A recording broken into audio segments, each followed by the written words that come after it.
2. 0 for 2. Throughout the history of the Birmingham Bulls, we have made it to the finals only twice. Both times the Bulls lost when they reached the finals. 2019, we lost 2-0 to intra-state rival, the Huntsville Havoc. Last season, all too familiar, that feeling in the pit of my stomach is still there. 4 years after that 2019 season, the Bulls lost 3-1 to the Roanoke Rail Yard Dogs, dropping the last 2 in overtime. We have a long way to go in order to make the finals. But could this be the year that Birmingham finally, after 50 years, wins a hockey championship? If we make the finals, is the third time the charm this time around.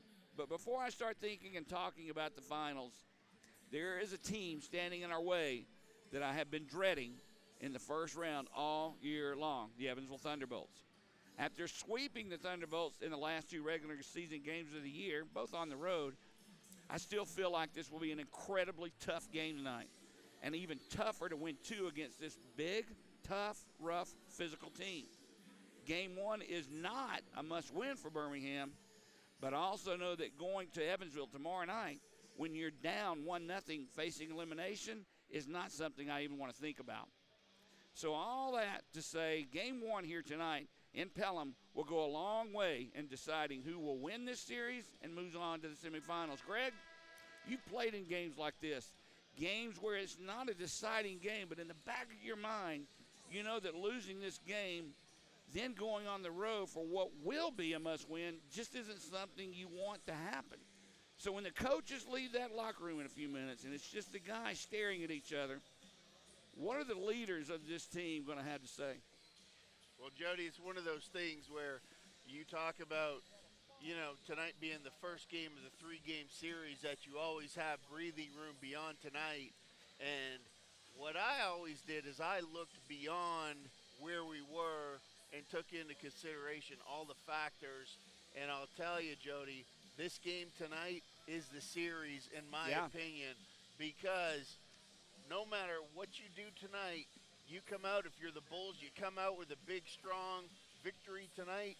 Now Evansville is on the bus all the way back to Evansville tonight, getting ready for tomorrow night, and the Bulls ride that high right into Evansville. Doesn't matter how many fans they have. It's a Thursday night or whatever, but it's prime taking for the Bulls. They come out of here tonight with a victory.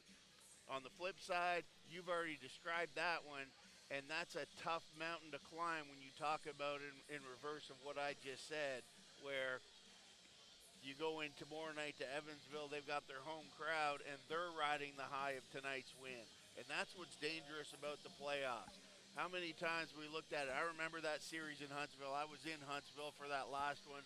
I remember the heartbreaker in a packed house we had here that first game against Huntsville, and you couldn't have put 2 birds up there in the corner, Jody. That's how thick the fans were stacked up in here. Going down to Huntsville, it was the same thing, packed house, and the Bulls, there were 2 one-goal games. Yeah. And then there we are again. We show up, we get back to there's Toro. We get back to the parade last year, and there we are in the finals, and it was the same thing. 2 one-goal heartbreakers in Roanoke. Overtime at that. After coming here and losing that first game in that series, and that is the backbreaker there. So I get it. You want to have your home ice advantage. You want to do it. You want to play your first game at home. But in a 3-game series, you want to win this one tonight. Let's take a break. They're showing a hype video now. There's a documentary being done on the Birmingham Bulls, and they're going to play a 1-minute trailer for it. Those of you who are watching on Hockey TV can see it. We'll try and set it up to where you can actually hear it here on the air. So we'll take a break for a minute and listen in.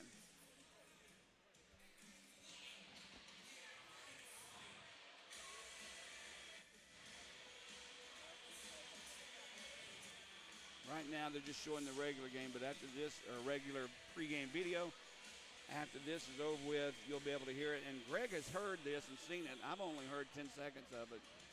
He says it's phenomenal. I want to say you started off, Jody. Oh, really? Yeah. Well, I didn't hear that part. What in the earth could I have said to start? Hard. There's no telling. I hope it was clean. That's all I'll say. It was. It was. We're still waiting. This is going to be exciting for me. If you're listening and not watching, you have the ability to turn it on Hockey TV. I strongly encourage you to see it for the first time with me.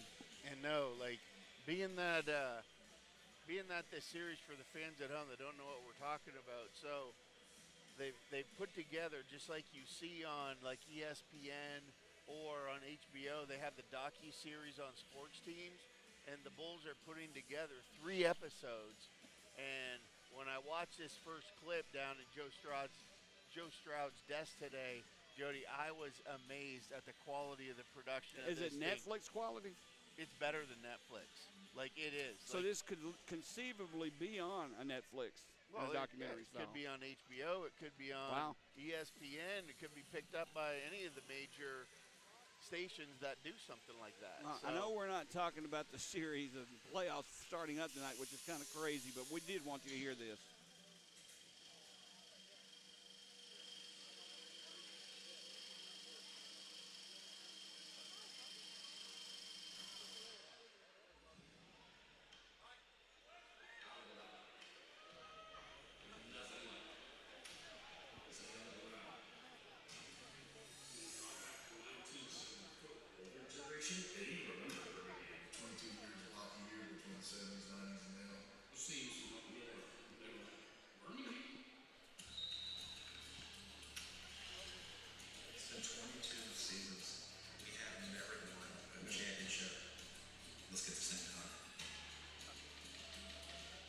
So far since early because the best part of the story is where we came from to where we are now.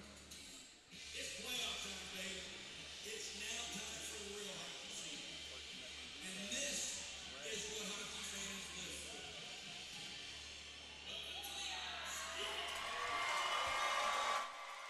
Okay, I have to agree with you. I know it was hard to hear for fans listening, but trust me, now I'm interested. That was really well done. Did it look good?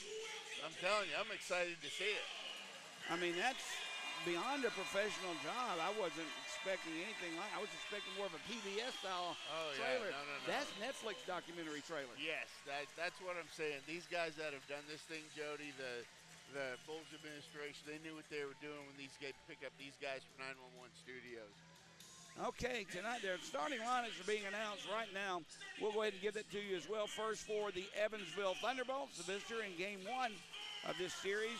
Defensively, they'll go with Dmitry Yushkevich, the son of Dmitry Yushkevich of the Philadelphia Flyers and Toronto Maple Leafs. Big, tough, strong defenseman. Not quite as tough as his dad, but still, the bloodlines are there. Also defensively, Bronson Adams, one of the toughest names in this league. Bronson Adams. He'll also be on defense. Up front, Miles Abbott, former Bull Matthew Hobbs, and Lincoln Hatton. For the Birmingham Bulls, defensively we'll go with Carson Vance, along with Joey Kolatarsi. Up front, Zach Masson, Scott Donahue, and Nick Fia. In goal tonight, we'll have for Evansville Cole Cece. He played in a game Friday night, Greg. And I still say those games on Friday and Saturday night were useless. You can't even use that to gauge a strategy tonight. Nobody cared in those 2 games. Cole Cece gave up 5 goals to the Bulls that night in a 5-3 Bulls win. He comes in with a 13-7-1 record during the regular season, 2.56 goals against, and a .921 save percentage. For Birmingham, Hayden Stewart, of course, gets the nod. Stewart comes in with a 26-7-4-4 record. He played Friday night in Evansville as well, gave up 3. He comes in with a second best overall record and second best goaltender, 2.14 goals against, .925 save percentage. The referees tonight changed. We no longer are on a 3-man system. We're now on a 4-man system with 2 orange stripes or referees. Tonight there'll be Derek Bohm and Mark Duggan, the linesman James Rogowski, and Andy Zawada. Your thoughts on the change in referees, Greg? I'm interested in this, Jody, because I think there were a lot of situations this year that arose from guys taking their liberties knowing the line of sight of the referee was blocked. So with 2 refs on the ice, you won't have that. We'll see how it plays into the game tonight. All right, national anthem.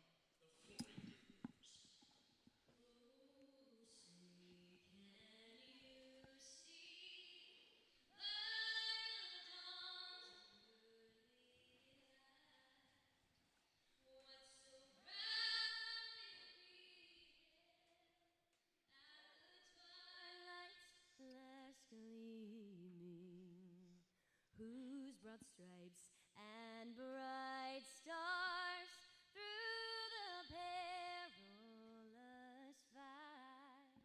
O'er the ramparts we watched were so gallantly streaming, and the rockets' red glare, the bombs bursting in air, gave proof through the night that our flag was still there.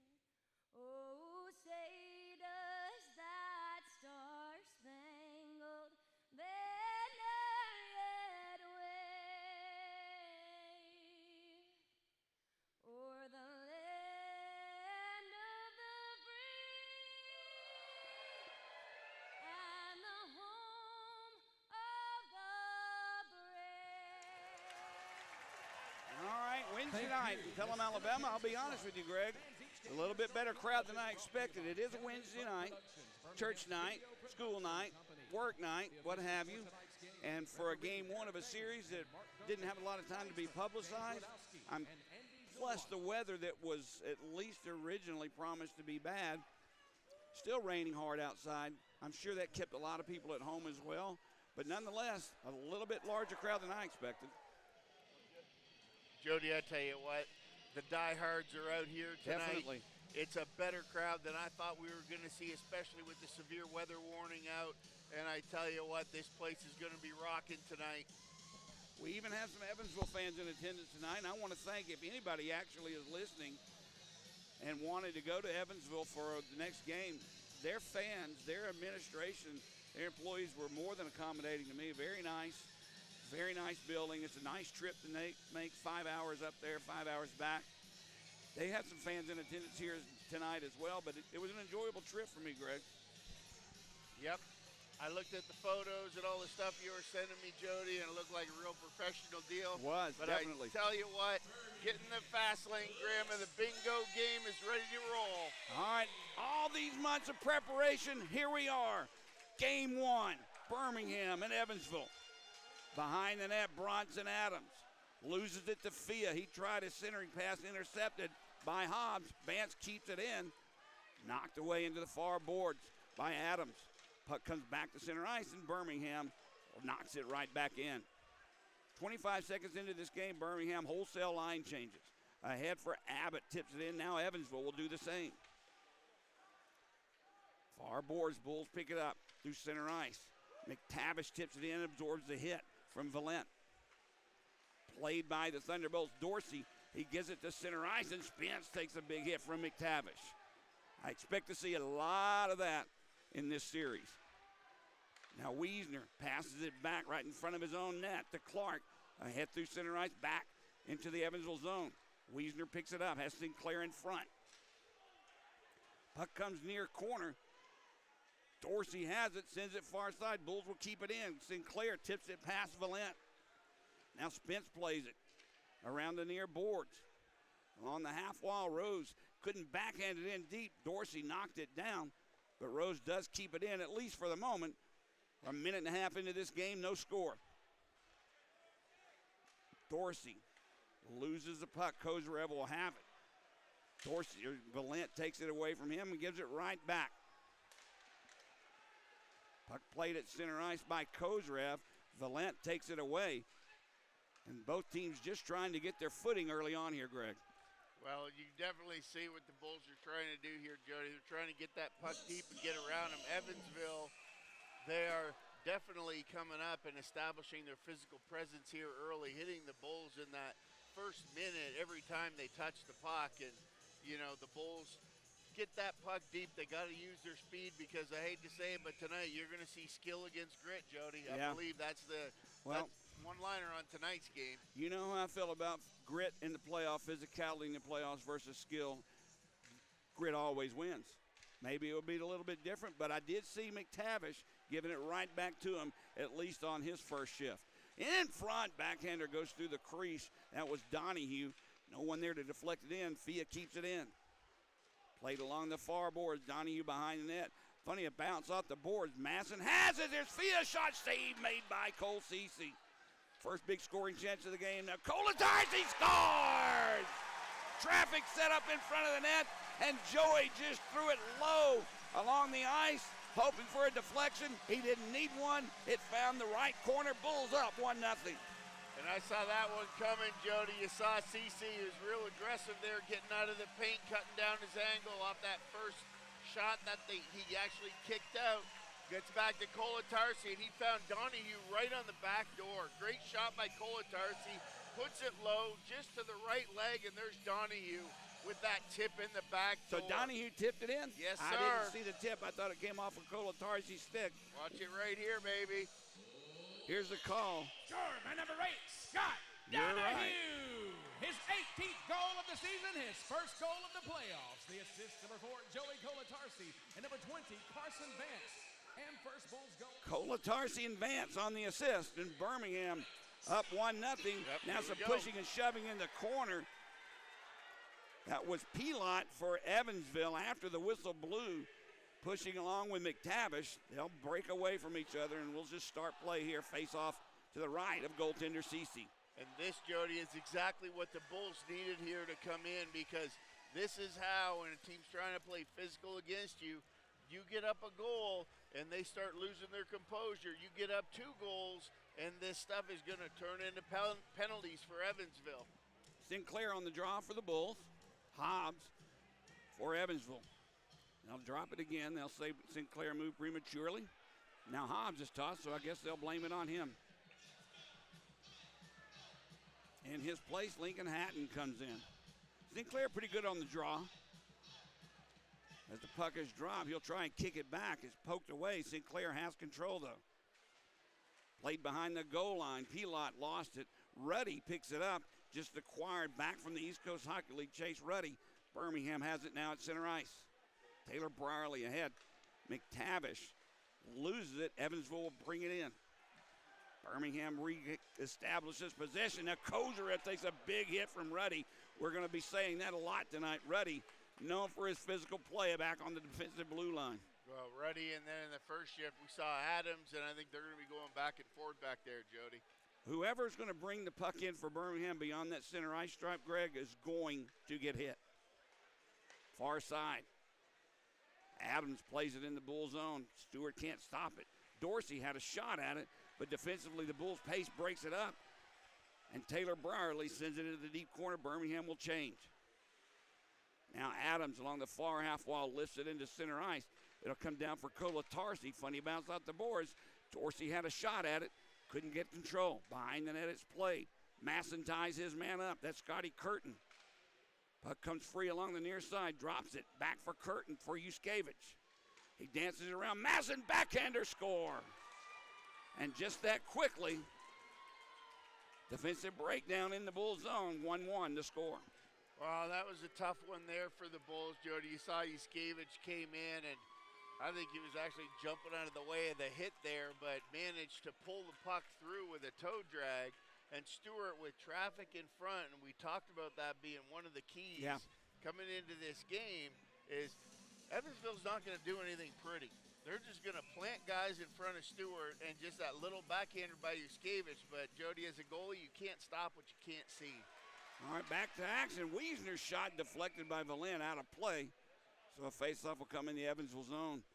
All that momentum that we had on that one goal, is it erased or can we still feed off of it? Well, you've got to keep going because I think we're seeing it here. The Bulls are going to control the play. They've got so much more skill up front. They've definitely got a lot more snipers, but it goes back to that thing where you're going to see just a different style. The Bulls are going to move the puck quickly. They're going to move it, get it down low, use your speed, and Evansville's just going to push everybody to the net and throw it on Stewart. Bulls gain control. There's Clark with a shot. We'll get the call. The assist, number 19, Mass Dorsey, and number 91, Scott Curtin. Goal scored at 3:49. All right, Yuskevich with the goal from Dorsey and Curtin as the Bulls send it back in the Evansville zone. No icing. Touched up first by Birmingham. Sent right back behind the goal line by Romeo. It's played behind the net. Fia's going to get a penalty here as he hauled down, I believe it was Vazjankin in the offensive zone, and of all places, Greg, behind the net. No argument from me. Well, I don't know, Joe. No. I think there's a little bit of Hollywood in that one. I'm just saying. Fia came in. I mean, he lifted his stick up, but he was going to pull that puck on his backhand and come around. He gets his stick up, and, Vesyankin has better feet than that, in my opinion. So I'm really surprised that he went down that hard. 27, Nick Fia, 2 minutes for the cross check.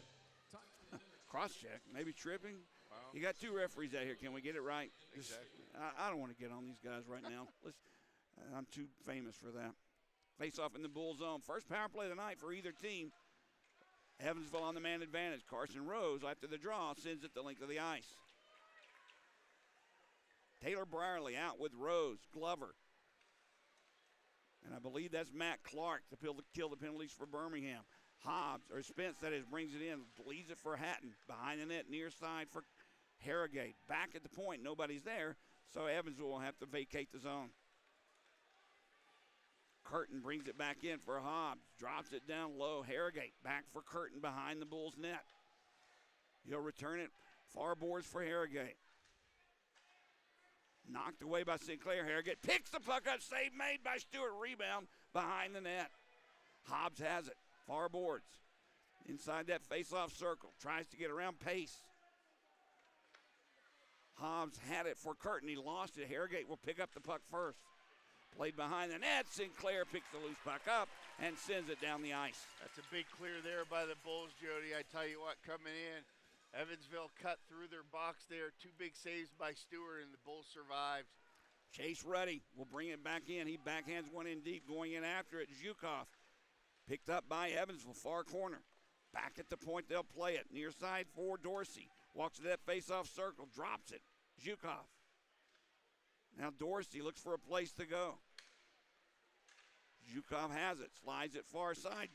There's a shot by Ruddy, deflected by the Bulls in front. Maston tries to clear it out of the zone. Zhukov takes a big hit there along the Bulls bench by who else?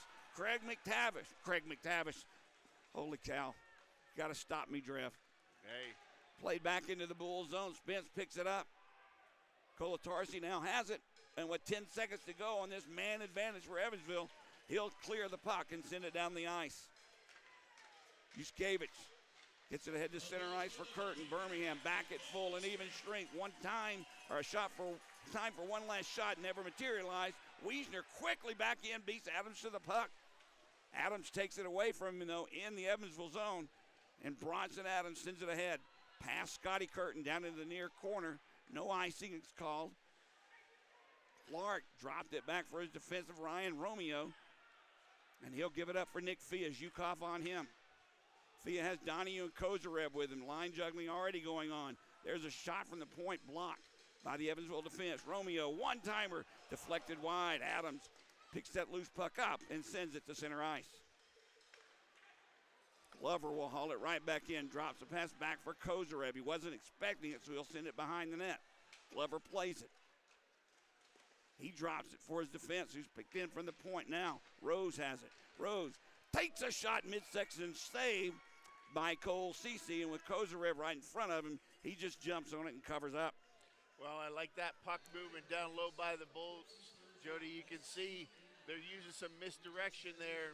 What's more important for the Bulls right now is watching those guys without the puck, because you can see the Bulls are getting the puck low, but instead of carrying down low where Evansville expects them to go, they're cutting back up the wall, and then the other guy, the defenseman's jumping down.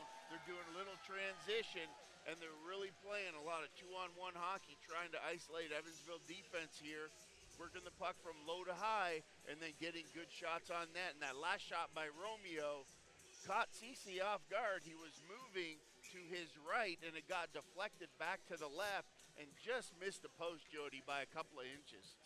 All right, face-off will come up deep in the Evansville zone to the right of goaltender Cole Cece. 1-1 the score, 12:41 remaining. First period. Birmingham out shooting Evansville 2-1. 3 shots on goal and 2 goals, Greg, so far in this game. I've got Bulls 4, Evansville 3, Jody. Well, now they've changed it to your 4-1 is actually what they have it now. I trust your numbers. I really do. So you just tell me what they are. How's that? I will. Glover on the draw for Birmingham, loses it as Spence gets it back and they'll clear the zone. Brierly has it for Birmingham. Spence doing some forechecking, can't get it away. Brierly banks one off the boards past Glover. This is going to be icing as it's touched up. Chase Ruddy will do it, and the faceoff will come back in the Bulls zone. And, you know, it's interesting you bring up the shots on goal, Jody, because as a goalie, like those two saves that Stewart made off Harrogate when he cut across through the box, he got a shot and he got his own rebound. Like, that's in your mind as a goalie as you're sitting there looking up at the clock and you've got one goal against it, only one shot. So well, that should be 2 extra shots on goal they have aside from the goal they scored. Absolutely. So you're exactly right. 4-3 should be the shots on goal total. Glover wins the draw. Birmingham's defense clears it off the skate of Kozarev. Looks for a place to go. Draws it back for Brierly, who gains that center ice stripe and dumps. Far corner, Glover fighting for it. Ruddy comes out with the puck. Chase Ruddy, a big, rugged defenseman, Greg. He takes up a lot of space. Pilot now will skate it into the Bull zone. Yep. Offside is called, though, and the shot was taken. Kolatarsi didn't appreciate Pilot with that shot. Deflected up off a stick right into the face of Vance. Good thing he had that visor Yeah. on. I don't know if it got up underneath He's there or wiping not. his face, but you're right. But no, that's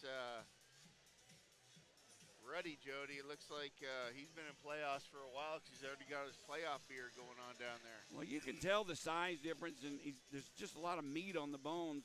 And when he has the puck behind the net, I don't know how you're going to take it away from him unless you just speed and poke check it away, because you're not going to hit him off the puck. Well, if you do hit him, you got to come in low like a cannonball, Jody, and explode up and use that center of gravity and a strong core. That's how you get him off the puck. Vazjonkin on the draw with Sinclair as well. Now Wiesner doing his usual face-off routine, this time with Brendan Harrogate. They'll push and shove and skate back to where they belong. We'll try and drop it again. Puck drop. Valent tried to get it in. It's blocked by Sinclair. He absorbs that hit by Sinclair. Birmingham picks the loose puck up. Wiesner will bring it in. Near side. Sets it up for Sinclair. He's poke-checked away. Valent has it. Now taken down on the play is Sinclair, and walking away and skating now Brendan Harrogate. He tries to get away from Vance. Can't do it. Played in the corners. Zhukov lost it. And Birmingham, if we hurry 3-on-2, Wiesner has it. Wiesner floats one in front. It gets away from Walker. He couldn't catch up with it in time, and it came right in on Cece, who will cover it up. Hey, Joe, I just wanted to get your opinion real quick on that play right there we just saw by Lindbergh. Which one do you think was the bigger cross-check? The one that he just put the Bulls player down there right on the sidewall, or he is behind the net? Just asking, I don't know. I'm not going to get on the referees yet. It's not time, Greg. It's not time, but I will. You know I will. Just asking your opinion on the play. Are you trying to poke the bear, trying to get me going? Because it'll work. Off the draw, puck behind the net, slid near boards by Yuskevich, Birmingham's. Ryan Romeo keeps it in. Now Hobbs tries to poke it free at that blue line in front of the Evansville bench, still loose. Zach Masson had it, but taken away by Hatton, and now Adams has it for Evansville ahead to Hobbs. He can't control. Birmingham clears. Puck at center ice. Hobbs takes out Romeo. But Masson comes up with a loose puck. Slides it for Romeo. Pass through center ice. Fia picks it up, and he'll lift one in deep. Line change for the Bulls. Now behind the net, Lincoln Hatton has it. He slaps it off the boards into center ice, and Birmingham will try and set the play now. Dumping chase, the style seems to be in at least what Birmingham's employing right now behind the net. Glover walks out in front, wraparound save made, whistle blows, as Kozarev was trying to get it free, but Cece stops play. And that's the key right there, Jody. You saw it. The Bulls dumped it in. They attacked with speed. They've got more speed to get around those big Evansville defensemen. And what I liked about that play, as soon as we got the puck, it was straight to the net. Yep.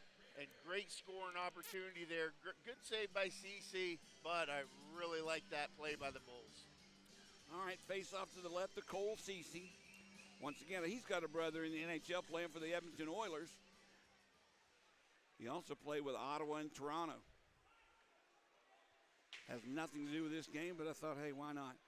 All right, sent into center ice. We're Carson Rose has it. He'll skate back in his own zone to get away from the forechecking of Dorsey. Center ice, Birmingham has the puck taken away. That Spence backhands one right in on Stewart, who uncharacteristically plays it for Taylor Briley, who skates away. Stewart usually jumps on those and holds it. Birmingham almost offside. In fact, Greg, I think it was. McTavish was a step or two in that blue line. Shot was taken. Cece easily holds on to it. 9:55 to go, first period, 1-1 the score. Well, that's what it's going to take. You're going to have to attack that blue line, Jody, and as one guy's coming up, delaying a little bit there and getting ready to move into the zone. You can see the Bulls. They're winding up, going back. They're curling high to the red line. They're coming across there with speed. And, I think you got in a little bit ahead of the play there, but that little dump in on net one way or the other was still going to be a face-off no matter how you slice that one. You know, I was wrong, I guess, or surprised one. I thought Evansville would come out and do exactly what Macon did last weekend, position two players behind that goal line beside each post, and either A, try and stuff it in, just slide it through the crease and hope somebody deflect it in off their skate, or go back door far side. But I haven't seen that from them as of yet. That worked against Birmingham. They've got to figure it out, Jody, because it's really hard. And, just to kind of break this down a little bit, it's really hard from a team if you're hyper-focused on being aggressive. That usually means that something else is going to drop down a couple notches in the category. And for me, it's Evansville offensiveness of their forwards. Now, their defense are really skating the puck up quick. Yeah. They're really doing Their a good size job for that defense jumping as in. well. Right, but I think that's where the Bulls are going to capitalize here. Off the draw, Valent clears it all the way down the ice. Icing will be called as Carson Vance touches up. And finish your thought, Greg. But with Evansville D being so offensive and jumping up into the play, you saw it. They had their D behind the goal line. They had three forwards down low, and the Bulls were actually shorthanded at the time. But if they do that 5-on-5, that's going to be opportunities as this game wears on for the Bulls to use their speed to get odd man rushes and good scoring chances off those broken up plays. Wiesner on the draw for Birmingham. He's out with Walker and McTavish. I'm interested to see how this combination works up front for Birmingham. You got three players out there that can cause trouble, but off the draw, Evansville's Harrogate goes down oddly, sends the puck in the Bull zone, played by Stewart. Look out, Vance cleared one right through the middle of the slot. Come on, guys. Wiesner, luckily for Birmingham, picks the loose puck up, sends it far side. Walker has it there. Back at the point for Colatarsi. Off the stick of Wiesner. He gains control again, though. Wiesner sends one in front for McTavish, intercepted by Lindbergh. He couldn't quite clear it the length of the ice, but it does escape the zone. Birmingham will have to regroup. Now that one could have been a penalty, none called. Birmingham's Masson grabbed the stick as he went down of the Evansville player, just to avoid, Greg, that player coming in on Stewart. Well, and that was actually a pretty smart defensive play there by Masson. Puck back into the Evansville zone, played by Lindbergh. Around the near side for Harrogate. Clark tries to poke it away from him. Now Fia comes in as well. It's back to center ice where Carson Rose takes it for Birmingham. And Rose gets it ahead for Romeo. For Fia inside that Evansville zone. Puck loose. Rose comes out with it. Plays it behind the net. Lincoln Hatton with the puck. He lifts one into center ice. Still loose.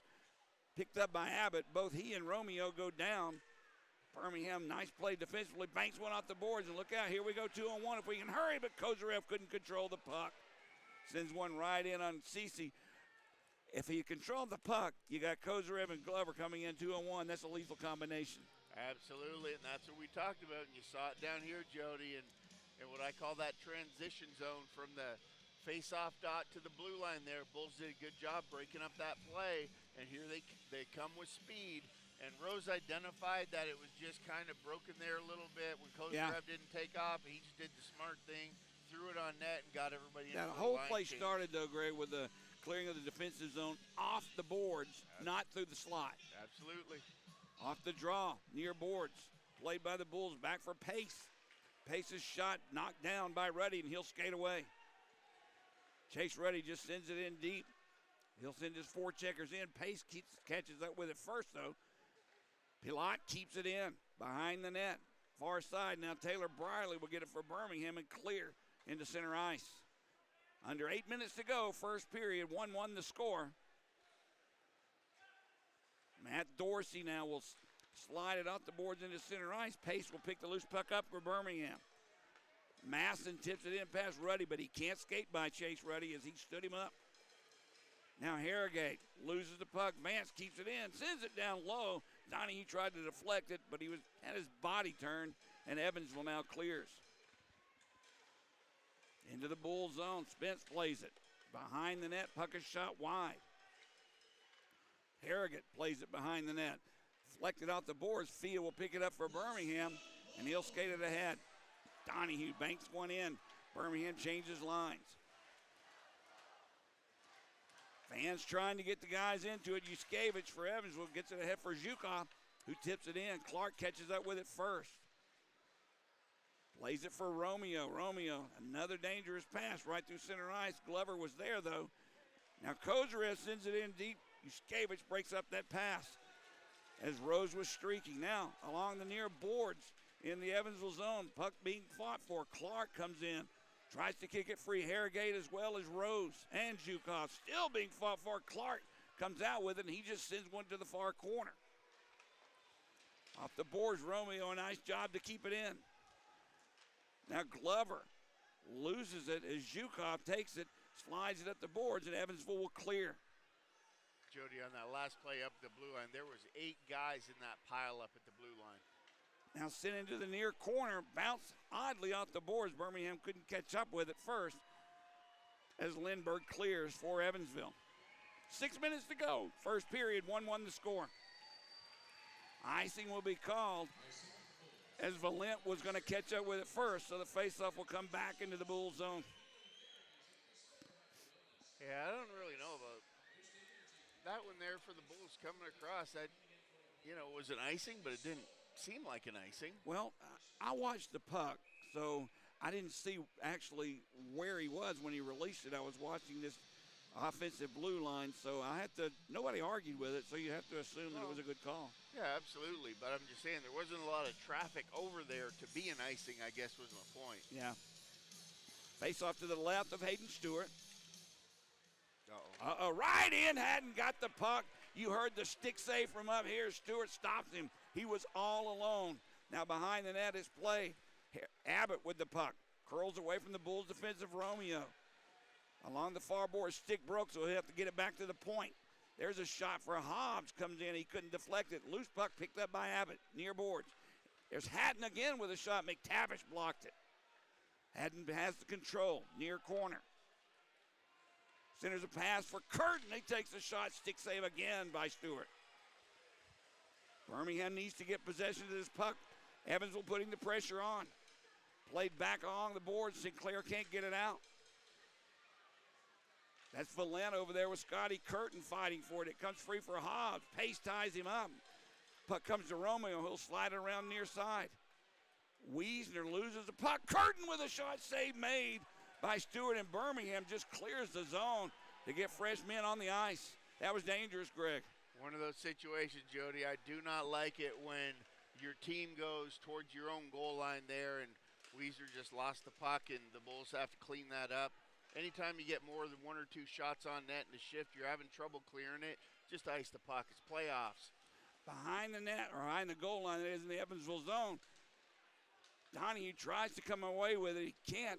Chase Ruddy smacks one off the boards, but not out. Kolatarsi keeps it alive behind the net. Donahue looks for somewhere to go. For Masson. Masson had it poked away from him by Dorsey, and Evansville will skate away. Played by Curtin into the Bull zone. Evansville will change on the fly.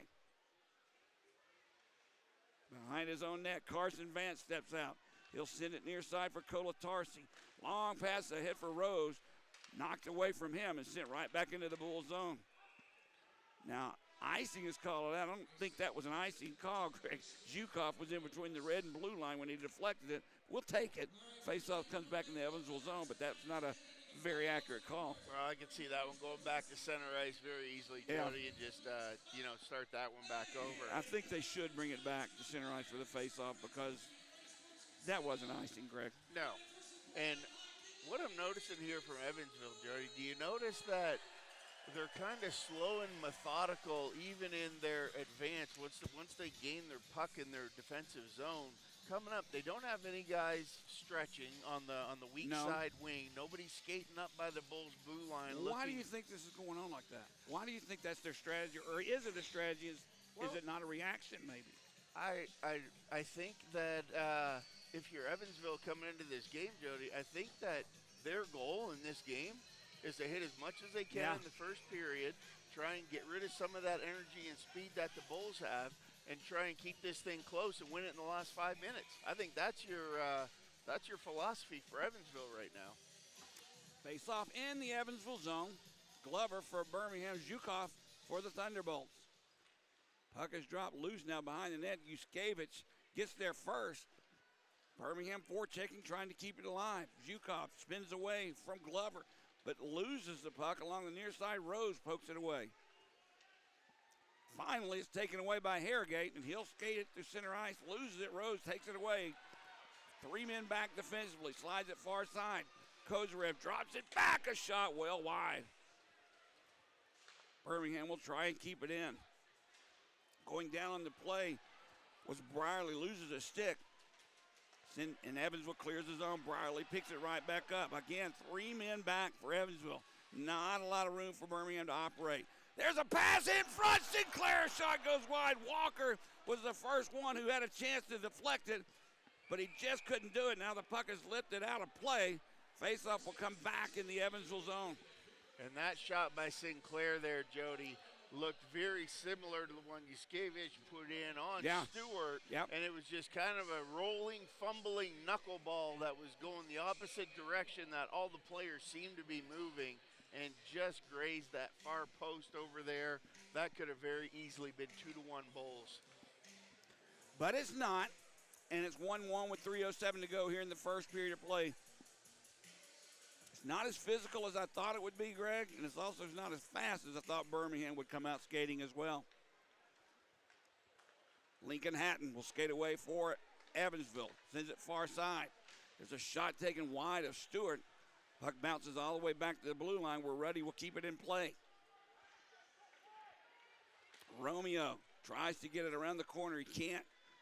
Deflected. Now puck comes right in front. Score! That puck rounds right back in front. Miles Abbott at the bottom of that face-off circle buries it low along the left side ice of Hayden Stewart. And Evansville takes a 2-1 lead. And once again, the Bulls having trouble down low in their own zone, exactly. Jody. They had 2D over on the right side over here, and Romeo came in and tried to make a clearing attempt around the boards. It just kind of muffled up his stick on that backhander, and Hutton came down, and he's got he's a big frame. He's got a long reach on him, threw it back up top, and there it is, 2-1 Evansville. Yuskevich has it off the draw. We'll get the call of the goal in a minute. Played by Birmingham's Kulatarsi, far side for Masson. Masson has his pass intercepted by Adams, and Birmingham picked the loose puck. Here's the call of the goal. Unassisted goal scored at 17-16. Unassisted by Abbott, giving the Thunderbolts a 2-1 lead as they clear the puck back into the Bulls zone. We're down at 2:15 to go and counting here in the first period of play. Bulls down by 1. I don't like the way this game is beginning to flow, Greg. Played along the near side. Abbott has it. He lost it. Carson Rose keeps it alive. Sends one in front. Score! Zach Masson floating right through the slot. Low slotted as it be. Just outside of the blue paint. A nice play by Carson Rose. And just as he's supposed to have, Zach Masson, his stick was on the ice. He didn't have to put it down. It was already there. Just like they teach you when you're 5 years old. Absolutely. What a tip there by Masson. And Jody, I was just about to say the Bulls need to strike back quick. And before I can even get it out of my mouth, a broken up play by Carson Rhodes inside their blue line. A nice quick wrister, and Zach Masson, what a tip. Here's a call. Masson! Assist number 15, Carson Rhodes. That's Zach's third goal of the season and first goal of the playoffs. And first Bulls goal scored at 8. All right, we're 2-2. Who knows what's going to happen on this one? Kozarev with the puck in the Evansville zone. Spins away from Zhukov. Now he's hit on the play. Still loose. Harrogate there. Pokes it free. Puck comes far side. Kozarev outraces everyone for the puck. Now Rose had a centering pass in mind, but no one was there. Zhukov sends it ahead for Vazjankin, who'll send it into the Bull zone where Pace has it. A minute 20 to go, first period. Score tied at 2. Sinclair giving chase. Birmingham sends it in deep. Sinclair and Lindbergh catches up with it first, gives it to Hatton, and Evansville clears their own zone. Abbott, the last goal scorer for Evansville, sends it in behind the play, and icing is called on Evansville with 1:01 to go here in the first period. And I think that last goal by the Bulls there, Jody, just kind of removed the restrictor plates off everybody, because you can see both teams now are having a little bit more intensity on these one-on-one puck battles, because they're seeing that 2 goals each in this first period with 1:01 left in the first period, but both teams are capitalizing off of bad defensive errors on the opposition team.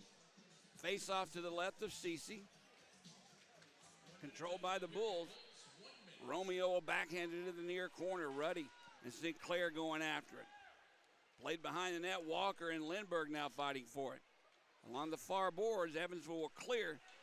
Now Clark gloved it and dropped down. He takes a hit from Hobbs, and now Lincoln Hatton jumps all over Walker. McTavish and Lindbergh going after it. We got a couple here cleared off. Nobody stepping in between McTavish and Lindbergh. All the referees far side. Lindbergh just back from the IR for Evansville. Come on, let's party. Let's go. I don't believe anything's going to come of this in this period, but now Clark's having his say-so along to Matt Hobbs, which is more like it. You expect that from Matt Clark. I tell you what, I like that look by McTavish right there, Jody. He was ready and he was down for it. And Lindbergh, he thought better of it in the moment. And hey, sometimes you live to fight another day. Here's the call. Number 5, Lincoln Hatton, 2 minutes for roughing. Birmingham penalty, number 26, Matt Clark, 2 minutes for roughing. Number 26, Matt Clark, 2 minutes for roughing. Time with the... All right, so nothing on the play to Donahue or Lindbergh. I'm okay with that call. Yeah. It's coincidental for roughing. It really doesn't do anything to nullify what's going to take place after this. It's going to get rougher than this. It opens up the game for the next 46 seconds, Jody, because you should be going 4-on-4 here. But yeah, there'll be more ice to skate. It was offside. Yeah, the whistle did blow, and you had more than a second and a half before that hit was taken by Hobbs. He knew what he was doing. It was a late hit, and you have to answer that call. That's what I like about it. They didn't let him get away with it. Right. They went in after it to let him know you can't do that, not anymore. Now referees and linesmen having the discussion right here in front of us. I don't have which referee that is. I believe that's Derek Bohm having a discussion with Andy Zawada. Now they're calling in Mark Dungan, maybe to discuss what happened over here with Donahue. Could be. And, we'll see. There's 3 of them lined up here, 3 zebras, 1 linesman still waiting for the drop of the puck outside the Evansville blue line. 46.1 seconds remain here in the first period of play. We're tied at 2. Tell you what, Jody, it almost got my heart racing there for a second when Hobbs established that hit early, and I was like, uh-oh, here we go. It felt like we were going to have an old-fashioned 5-on-5 line That's brawl. what it looked like was developing. That's what I thought was coming. You're right. All right, face-off outside the Evansville blue line. Hobbs and Glover controlled by Evansville to chase Ruddy. Sends it behind his own net. Nice play by Rose. Tried to lift the stick of Pilot. It's now loose behind the net. Rose and Glover going in after it. 30 seconds to go here in the period. Puck still loose in the corner. Now Rose has the stick held, and puck comes free where Hobbs has it. He'll send it near side. Ruddy. Nice job to knock that puck down out of the air, and he clears the zone. Now Curtin hauls down his man Brierly. No call. Hobbs picks the loose puck up. Look out behind the net. Romeo will play him. Sends it near side for Curtin. Has it. Less than 10 seconds to go. Ruddy will skate back outside his zone, and that one, he saved the officials on that one, Greg, as this period comes to an end. Quite honestly, had Evansville scored a goal after Brierley was hauled down, I might have came out of this booth and screamed and yell about that one. Yeah, we would have been down there having a 2-on-2 battle royal, Jody. That's a call you can't overlook because it created a scoring chance I agree, for 100%. Evansville. So in this situation, they got away with it. You know, nobody, no harm, no foul, no goal was scored. But I have a feeling the next period is going to be a little bit more of what we expected in this game to begin with. Well, I think right now, Jody, it's just a little bit of cat and mouse on both sides because I can't kind of feel like Evansville is kind of holding back a little bit. They're trying to make sure that, you know, you keep saying that they've got 3 guys back. Well, they're keeping 3 guys back because the Bulls have so much speed, and we'll see if they go to Craig Simchuk here on the behind the That's what I was scenes waiting for. here. I wanted to hear what he had to say. Here's the call. Here's the With this being the first playoff game interview. of the season, how does a team's mindset differ from any you regular can't ask game? him that. You know, we were talking about the intensity is going to amp up, the physicality, the speed. So we knew it was kind of going to be a feeling out process in the first period. I think this next couple will settle in a little more. Thank you. All right, not quite the question that I would have asked, but you at least got him to talk about the intensity of the game and where it's going, where it was. And this is playoff hockey. That amplifies it, even exponentially at times. But your thoughts after one period of play? Well, I thought we were, like you said, I thought we were going to see a little bit more of each team's strength from both sides. But Evansville came out hitting, and Birmingham came out really fast, and then they kind of butted heads, and then everybody just kind of stepped away, you know, almost like the bull in the china shop, and it hits its head, and it kind of stands back and just kind of looks at each other. Okay, what do we do next? And then a couple goals get scored each way, Jody, and then you're starting to see everything kind of turn into a playoff game right now. Well, let me ask you about that. You remember last week, maybe it's the week before, Macon came to town. Worst team in the league, at least statistically. And they gave Birmingham everything they have and more, and they actually beat them in the second game of that series. And we know why they beat us. We talked about it both on the air and off the air.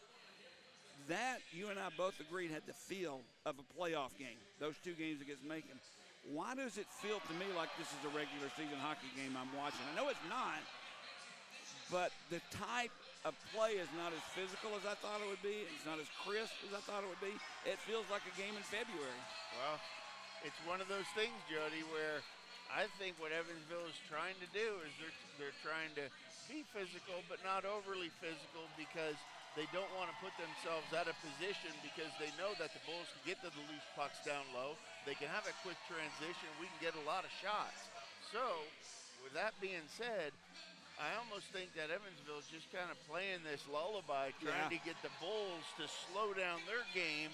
And, hey, let's just come down and let's just, you know, ease this one through, and let's keep it real close right until the end, and then you throw out So the you're fireworks. saying they're trying to control the pace of the game more so than strategize against the Bulls right now? Exactly. I think Evansville's trying to play the slow game because they know if they open it up against the Bulls, that is not the game you want to play if you're Evansville, because the Bulls will put it to you, and they'll put 5 or 6 on you real quick. All right, well, at least I did see Evansville do something that I thought they would do. They're waiting on a Birmingham mistake. They'll put the puck in deep, even if it goes behind the net. They just kind of casually throw it out in front and see what happens.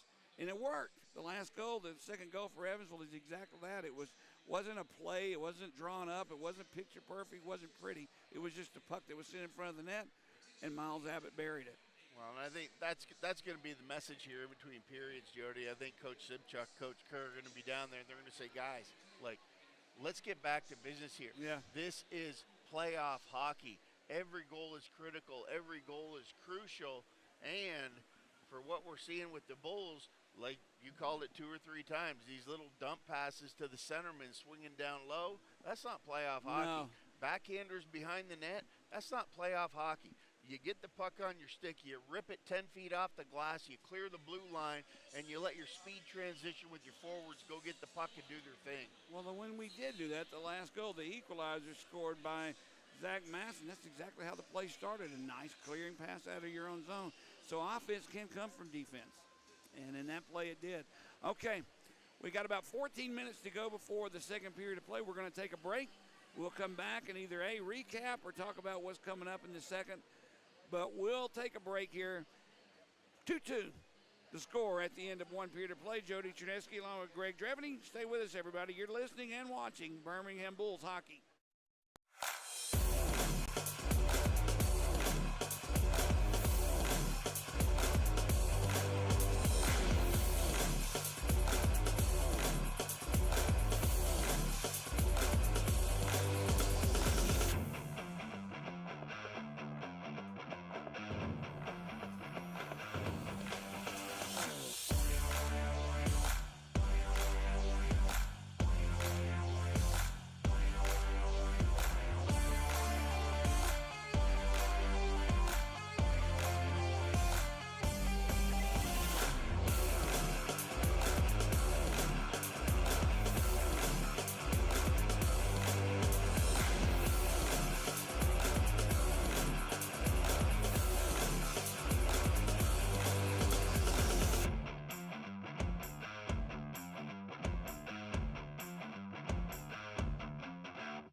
Okay, Jody Chernesky, Greg Dravany back live at the Pelham Civic Complex. We're tied at 2 at the end of one period of play. Greg, that, to be honest with you, that was exactly opposite of a period than I thought was going to happen. I thought Birmingham would try and come out and take control with their speed, and Evansville would try and do everything they could to knock the speed right out of them. None of it happened, and they were tied at 2. Definitely one of those things, Jody, where there was more goals scored in that first period than I thought there was going to be. But oddly enough, there was a lot less action than I thought there was going to be. When I say action, I mean one-on-one puck battles, just guys getting after it and bringing it. But it's almost like a little wait and see on both sides here. And I get that to a certain degree because you don't want to open up the game too much and leave yourself hanging on the back end. So, yeah, but Greg, you know what? You got 3 games in this series at the most. 2 games if you're not careful. 6 periods. Don't you, every shift, you got to take this one shift, one period, one game at a time. I don't know. I'm glad it's 2-2, but at the same token, I don't know. It just seems like we're out of sorts here. I'll be honest, I didn't think Birmingham would come out into that first period with a lead. I thought Evansville would knock the game right out of us and be up 1-0 or so. So I'm pleasantly surprised and happy. But then again, 2 goals given up by Birmingham for the second best goalie in the league. That's not normal. Well, not where you want to be, Jody, defensively, but I think offensively, I think the Bulls are sticking to their game plan. They're doing what they want to do. I just think we need to clean up the backside a little bit and definitely play the simple game and take it to them because, like I said, outside of the 2 goals that we basically gave them there, plus a couple more opportunities, Evansville didn't establish anything on their own. All they're doing is cleaning up the mess. They're waiting on us to make mistakes. And, look, this is not the NHL. Mistakes are going to happen at this level. You know it, and I know it. Doesn't mean you're a bad hockey player. It just means they're going to happen. So we just got to cut down, especially in the defensive zone. Please, God, stop throwing the puck through the slot. I beg these players every game and every time I talk to them. It usually results in a scoring chance. Simple hockey, here it comes. 4-on-4 is what the Bulls have been waiting for. More ice here. Let's get this one on. All right, back to action. Another minute, 14 seconds of 4-on-4 hockey unless something's called. A lot of open ice. Puck played by Evansville behind their own net. Pilot has it. He gets ahead to Spence, gets away from Kolotarski, but Kozarev, a nice play, pokes it away. Just underway, second period, 2-2 the score. Nick Fia circles back in his own zone. He'll skate through center ice, has Kozarev with him. Fia will bring it in all himself, coast to coast. Fia gets around. Pilot goes down. Sent a pass right out there, but Ruddy was waiting on. He calmly clears it to the far boards. I'll take that good second effort there by Fia, and that's what it's going to take in these games. Puck dumped into the near corner where Vance picks it up for Birmingham. Far side pass for Kolotarski. A lot of ice time for Joey Kolotarski here tonight so far. I was going to say, I was just going to ask you about Brierley. I haven't seen him a whole lot tonight. Birmingham skates away. That's Carson Rose. 15 seconds to go on 4-on-4 hockey. He'll try a rush. Poked away from him neatly there by Adams. Sent back into the Bull zone. Harrogate picks it up. Brierley back with him. Romeo as well. Puck free to Rose. He clears it up for Brierley, and both teams are back at full strength. 5-on-5 hockey as Rose sends one in right on. Goaltender Cole Ceci sticks it aside. Get the feeling next goal is going to be really crucial, Greg. As Yuskevich brings it into the Bulls zone, takes the shot, save made, rebound was there. Brierley clears it to the far boards. 4 Bulls back defensively, yet he still got that shot off. Pucks it all the way back in. Played by Ceci with Sinclair barreling down. He was thought about letting it go for an icing, but he probably knew Sinclair was going to beat him to the puck, so he covers it up. Well, call me crazy, Jody, and a lot of people do. But I tell you what, that dump in right there by Carson Rose from the neutral zone on Ceci, he did not look sharp on that. What do you mean? You don't think he was expecting it, or do you really think he lost sight of it? Not expecting it. He wasn't set. It wasn't a nice, clean, just, regular butterfly stick save. He was kind of having to hurry himself to make the save. And if I'm the Bulls, I'm like, smelling the blood in the water Maybe. there, and I'm starting to attack this one. I'm throwing everything on net for about the next 6 or 7 minutes to see what happens. If you're listening on YouTube TV, we got the messages. The volume is low. If it's any better, because we have adjusted it somewhat, if it's any better, let us know. If it's the same, let us know. Just let us know what you're hearing on your end if you're a YouTube TV or a YouTube listener only, not hockey TV. Off the draw, Sinclair behind the Evansville net. Turns his body, gets it down low to McTavish. He'll bring it up the near boards, spins it in low where Wiesner's there. He curls away from Valent. Wiesner walks out in front, bounced off his stick and sent to the near boards. Sinclair will play it behind the net. Wiesner taps it, leaves it for McTavish. Spence ties him up in the loose puck, picked up by Valent. We'll send it out to center ice. Off the skates of Miles Abbott, down into the bull zone, played by Johnny Pace. Now Clark sends it off the boards. Birmingham's Donahue skates away. Abbott on him. Donahue breaks in. Centering pass out just behind Masson. Play kept in by Donahue, who goes down, loses the puck, and Hobbs clears. Look out, 2-on-1, 2-on-2. Now a big play there. Pilot stood up by the Bulls' defense of Matt Clark. Goes down. Puck finds its way to Stewart, and he covers it for a faceoff. And Jody, if I'm Hayden Stewart standing in that play by Clark right there, I'm really liking that, because as a goaltender, there's nothing worse than when your D just keeps backing up. And Clark saw what was transpiring there. He read the 2-on-2 perfectly, and he went straight after the Evansville forward coming in and made him do something with the puck. All right, face off to the left of Stewart. Zhukov won the draw, but the whistle blew. They'll draw it again. They'll toss Zhukov, and Harrogate will come in. Big face-off in the Bull zone. 17-19 to go, second period. Score tied at 2. Controlled by Evansville. Ruddy had it knocked off his stick, or it actually bounced. Picked up by Fia. Now on the far boards, Rose has been hit with a high stick. He slowly skates away, grabbing his face. I didn't see it. I want to see a replay. Played behind the net by Vazjonkin. Vazjonkin tried to get it to Harrogate. Birmingham's Kulatarsi intercepts. Gives it to Rose, who wastes no time. He just ices the puck. Rose is not going to be a very happy hockey player based on what I see. Did you see what happened, Greg? Yeah, I think it was Zhukov over there, was tied up with Rose. And Zhukov got his stick up in the face of Rose and just basically gave him a shot. And, you know, Rose, he's been out there throwing his body around all night, Jody. But, you know, that's one of those things that with a couple of refs out there, you'd think that they'd have their eyes on Rose a little bit closer, because he's been known to take some abuse. Well, I didn't see the replay, or at least they didn't show it here in the arena. But Rose did stop play long enough to see what was happening with his face. Now Vance takes the puck, gives it ahead to Donahue. Donahue tied up by Adams. Still, though, takes the puck in behind the goal line. Now Curtin will pick it up for Evansville, and he'll send it out to Spence. Banks one off the boards into the Bulls zone.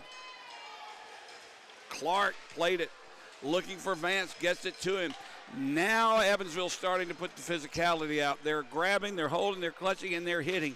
Birmingham's going to have to earn every inch of ice they get the rest of this hockey game. Curtin backhands one to Yuskevich. His shot deflected by the Bulls defense. Found his way on the stick of Spence. He just basically fanned right in the slot. Now Grant Spence sends a shot off the leg of Parker Allison, who's feeling it. Allison getting his first ice time of the game. Kozarev sends it down low for Sinclair. Wiesner's out in front. Sends a shot through the goal mouth for Romeo. He takes a shot. Goes out to the far side. Brierly keeps it alive. Valent couldn't get it away from Sinclair. There's a shot by Brierly in front. Deflected skate save made by Cece. Now Dorsey tried to get it out. They'll rule he didn't. No ice, no offside on the call. Played by Evansville near board. That's Spence. Off the skate of Yuskevich. Matt Wiesner will pick it up for Birmingham. Now Glover tips it past Yuskevich into the Evansville zone. Back to get it is Valent. He plays it off the boards, and Birmingham sends it right back in off the stick of McTavish. Along the near side, Pace keeps it in for Birmingham. Behind the net, Glover was there. He couldn't reach up, catch up to it. It's played by Hatton, far side. Now Hobbs has it. Slow, lazy pass finds the stick of Abbott. That was dangerous for them. But they'll live to see another day. Behind the net, Belent has it. Birmingham changing lines. Now a big pass through center ice, a strong one. Hatton controls it and just tips it in. Vance behind his own net plays it out. And Donahue gives it ahead to Fia. He has Masson skating with him. Masson takes the shot, blocked by Ruddy defensively, and a good play by Chase Ruddy. Masson had a step on it, just couldn't get it past Ruddy. Now Harrogate knocked down by Kolatarsi, coughs the puck up, and Bulls clear to center ice where Zhukov has it taken away from him. Loose now Harrogate. Tried to get it out. Now there's a front. There's Zhukov, a save made by Stewart. Right in the slot, and then another shot from the point. Taken by Pilot, and Stewart covered that one up. Greg, Zhukov was all alone. That puck was not a giveaway. It just found its way right to him. Well, it's one of those things, Jody, where we see the Bulls are coming in. They're trying to get the puck in the neutral zone. Wiesner comes in, tries to make a play, and the puck's just finding its way off their sticks. And same thing down there in front of Stewart. The puck is on our sticks, but it's only for a half second. It's almost like it's bouncing around like it's got jumping beans in it. The shots on goal right now are in favor of Birmingham, 10-7. I have to question that. Evansville has had many more scoring chances, and I know just right then there was 2 shots on goal for Stewart. Those shots on goal totals are misleading, and they actually are not good for Hayden Stewart. It takes away from his save percentage.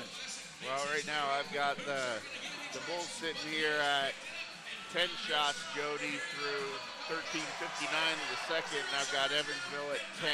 Well, there's 3 shots on goal they missed then. Evansville up by 1 shot, 10-9.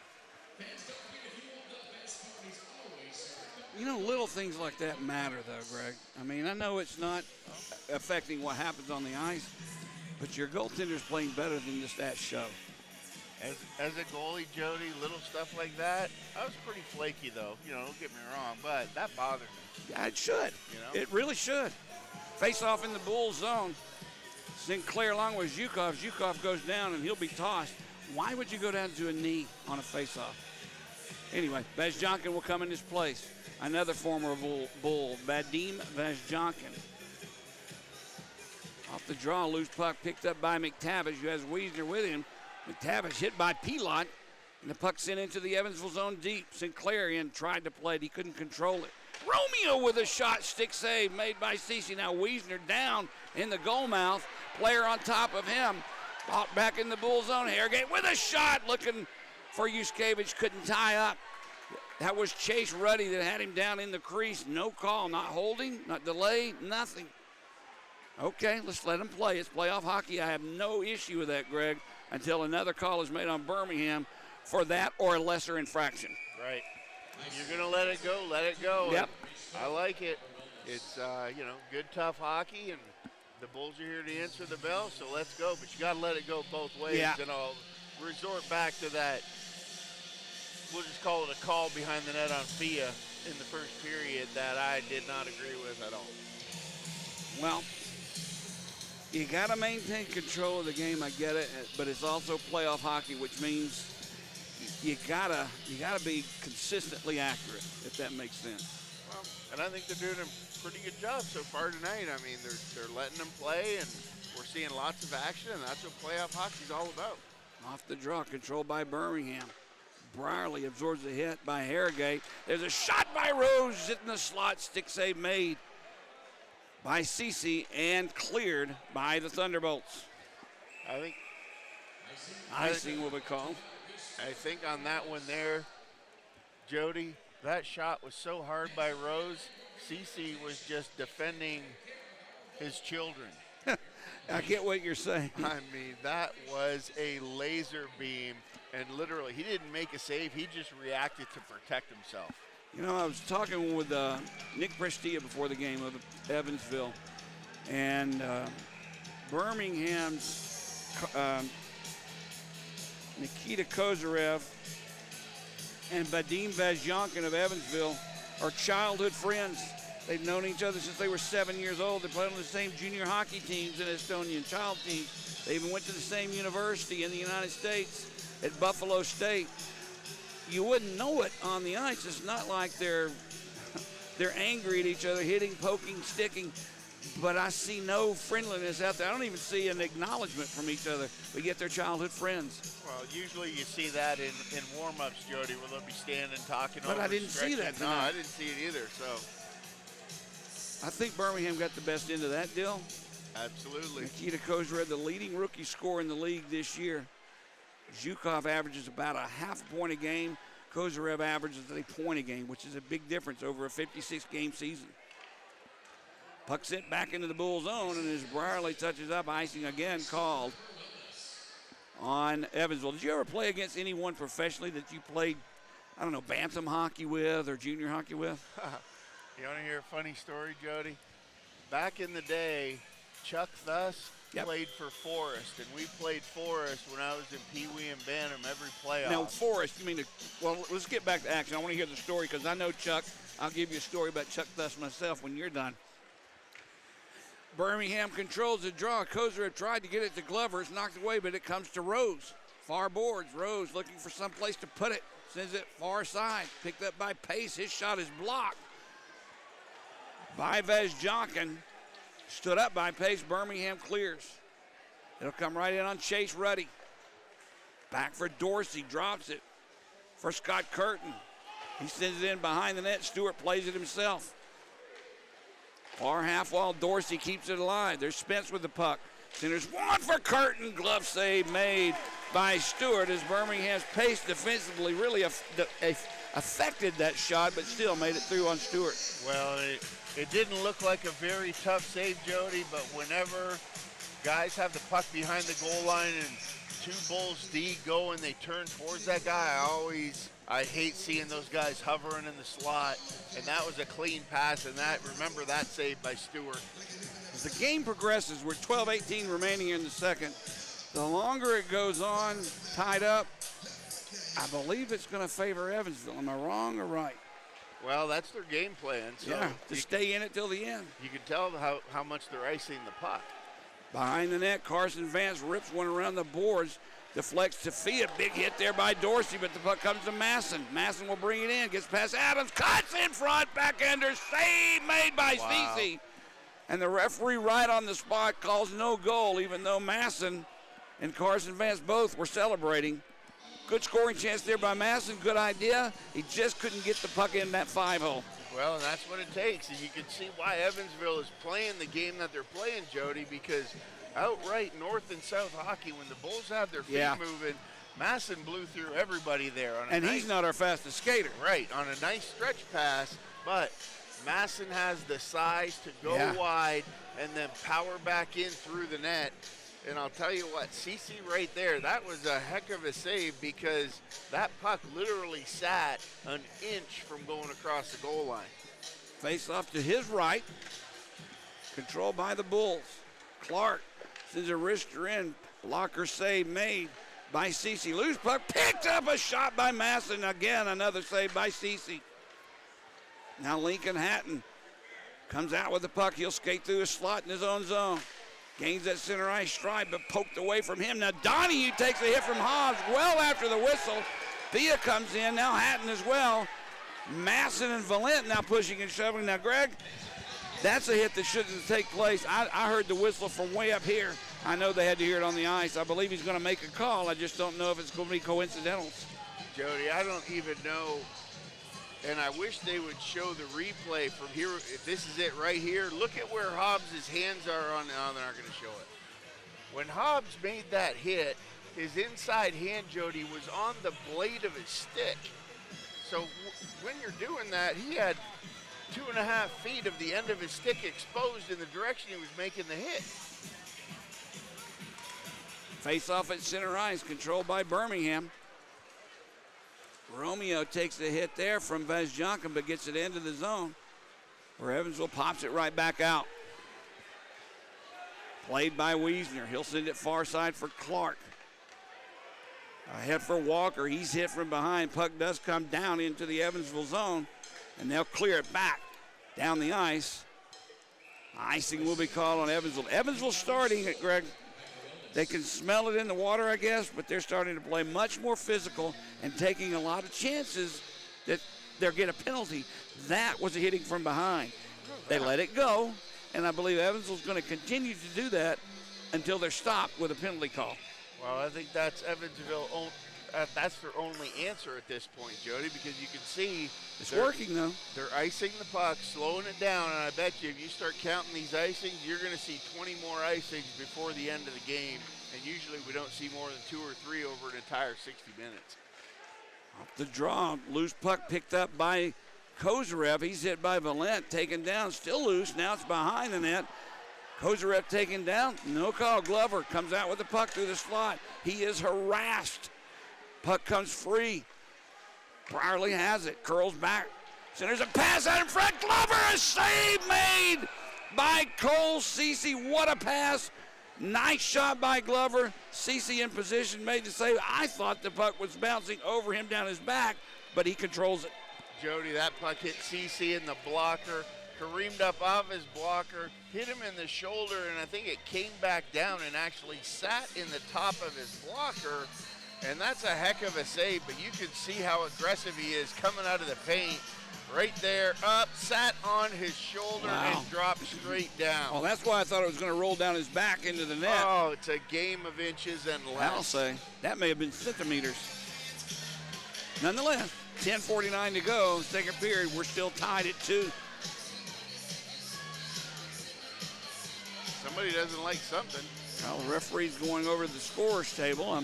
I didn't see him call a penalty, but I do see the door open on the Evansville penalty box side.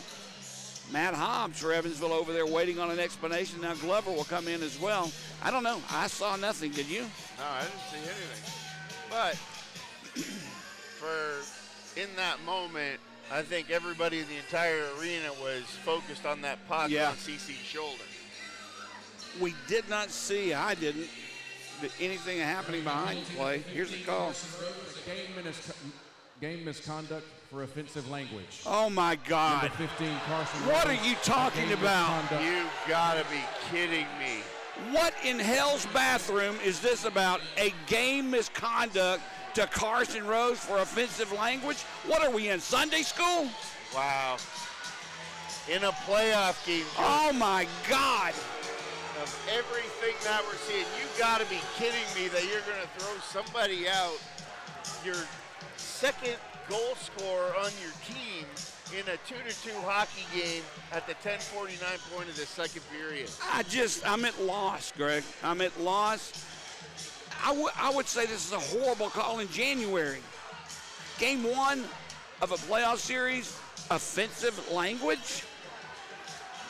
This is hockey. Every other word is offensive on the ice. Am I wrong? Offensive language. I don't even know if that's a legitimate call. God. There has to be something more to it. I don't know. What in hell's bathroom could that man be thinking to make a call like that? What word would have to be uttered to warrant a game misconduct, Greg? What? I can think of one that would get you an unsportsmanlike penalty. But a game misconduct? I don't know. We're back to action, if you'll call it that. Not a happy man right now. Spence sends the puck ahead for Curtin. It bounces off his stick. Played over there in the far boards, now sit behind the net. We'll see what this call does to Birmingham, at least between the ears. With Rose, their best player, leading scorer out of the game, unbelievably. Played now by Evansville in their own zone. Ruddy smacks one out the boards for Vance. He'll take it in his own zone. I'm sure Carson Rose is in that locker room now, probably destroying a lot of things and saying a lot more offensive words. Now Fia trying to backhand one through the slot, blocked by the defense of Evansville. Donahue with a shot, just goes wide right side, played by Vance. Behind the net, Ruddy and Sinclair going after it. Puck comes free, far side, Evansville. Spence will send it out. Sinclair has the puck. He takes a shot, wide open net, but nobody there for Birmingham to bury it, and Evansville clears back into the Bull zone. Kolatarski picks up the puck first for Vance. Look out. Pass right through the slot. Gosh, I hate that. Back off the boards. Now Birmingham finally clears. There's no 3-foot pass in hockey, Jody, anywhere on the ice. But don't do it through the slot. Come on, guys. Played along the far boards. Matt Wiesner comes out with it. Backhands one for Kolatarski. Near side Vance. Plays it off the boards into center ice. 2-on-1 develops. Walker overhit to Wiesner. Shot, save, made, rebound. Wiesner couldn't get it in. 2 big saves there by Cece. Wiesner got his own rebound off the pad. Kozarev circles down low. Nobody in front. Sends it for Glover. Save, rebound, score! Ryan Romeo. Hard work on that one, Greg, on that one shift. Taking the puck, keeping it alive, putting the pucks on net, bouncing, chasing the puck, going to the net. Paid off. Ryan Romeo from his defensive position scores and gives the Bulls a 3-2 lead.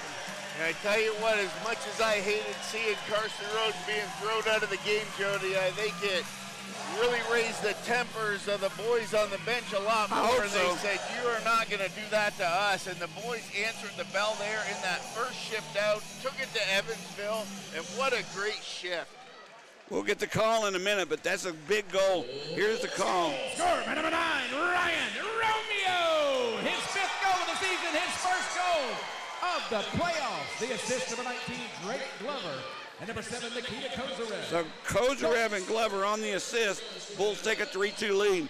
The happiest person in the building right now is my granddaughter, Charlotte McDaniel. She loves Ryan Romeo. I saw her jumping up and down just a second ago as Evansville puts it in the Bulls zone, and icing is called on the Thunderbolts. Greg, do you really think that game misconduct called against Rose elevated the play on that shift? 100%. Well, I asked you what you thought it would do to the Bulls. I hope you're right. It goes the rest of the game that way. Well, it's one of those things, Jody, where I guarantee you Coach Simchuk and Coach Kerr, they sure didn't sit down there on that bench and just take it and be like, oh, okay, yeah, we'll just let him go. I guarantee you they had some of their own words fired up down there. And when you hear your coach going off and you can see that blood pressure rising and they're red in the face, that fires you up as a player sitting in front of you, knowing that they're going to battle for the emblem on the front of the jersey. I'm just still in shock that they give Carson Rose a game misconduct for offensive language. Surely they changed it. You can't do that, can you? Hey, I look at it this way, Jody. In this moment, right now, sitting here, the Bulls have found new life. I hate that Carson Rose had to be for the good of the many to make it happen. But the other thing is Rose will be fresh and have a chip on his shoulder tomorrow night in Evansville. Let's get through this one first. I'm going tomorrow night, and you were supposed to, and now you're not going because you got taken in at work to do something. We'll talk about that later, too. Things go better, Greg, when you and I are together. I know. Off the draw, Evansville has it. They'll clear it out of the zone. Played now by Brierly. Gets away from Vandermeer Rocker. McTavish had the puck bounce off his leg into the Bulls bench, so we'll have a face-off just outside the Evansville blue line. With 8:08 to go here in the second period, Bulls up 3-2. Check and see, Greg, if they've changed the call of that penalty. See if it really did give him a game misconduct for offensive language. If they did, I'm giving the president of this league a call tomorrow. He's a friend of mine. It won't do any good. He'll laugh at me. But you can't do that in the playoffs. You cannot do that. Offensive language. Goodness gracious, offensive language. Come to my house when the Leafs are playing if you want to hear offensive language. Now back behind the play, Dorsey and Wiesner tied up. Now Dorsey hit by Pace. Now behind the play, finally a penalty coming up. This one's going to be on Scotty Curtin as he took Wiesner down. And as long as Birmingham keeps their cool and doesn't retaliate, there we go. Just as I say that, Evansville tries to goad him in. I hope that nobody did anything. Give Evansville a second penalty, a second minor. They already had one.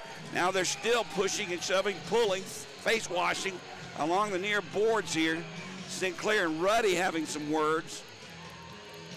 Well, Jody, I've seen it all night, and, you know, just for everybody sitting at home, I want them to understand that there's more than just Wiesner on the ice to hit and push around.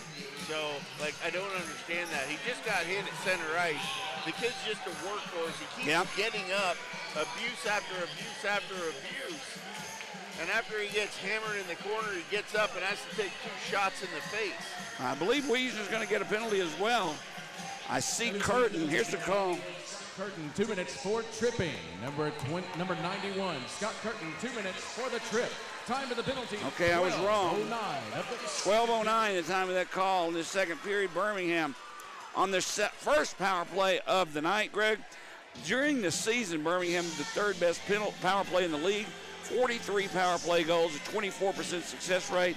Evansville's penalty kill, 8th in the league. They gave up 45 power play goals, 77% success rate. They did have 3 shorthander goals, though. To answer your question, Jody, posed before all that stuff broke out down there in the corner, it's got Carson Rose for elbowing with a game misconduct, which makes absolutely 0 sense. Well, I would be able to buy that more, Greg, than I would offensive language. I would. I want to see it. Not that it didn't happen, but offensive language, you cannot do that in a playoff game. You cannot do that. Now Birmingham off the draw has control on the power play. Romeo. Wrister blocker save made by Cece. Rebound comes back to Birmingham, far side. Brierly gives it to Romeo. Near side, Kozarev. Romeo, one-timer save made right into the breadbasket of Cole Cece, and he holds on. Greg, on the power play unit, 2 defensemen on the ice for Birmingham, Romeo and Brierly. Explain that. Well, we haven't seen that in a long time, Jody, but Romeo's got the hot hand right now. Yep. He's getting some good rips on net, so you have to find a go-to with Rose being out of the lineup, especially on PP1. So I like that call right there. With the shots that Romeo's getting off, Sinclair, if he could just put his butt right in front of the goalie instead of and trying leave it there. That's it. Stick on the ice, get in his way. You got it. Evansville controls the draw. They'll rip one around the boards, and it escapes the zone. Romeo couldn't just hold it in. I had a talk with Ryan Romeo before the game. Now Romeo takes a shot from Matt Hobbs in the stick.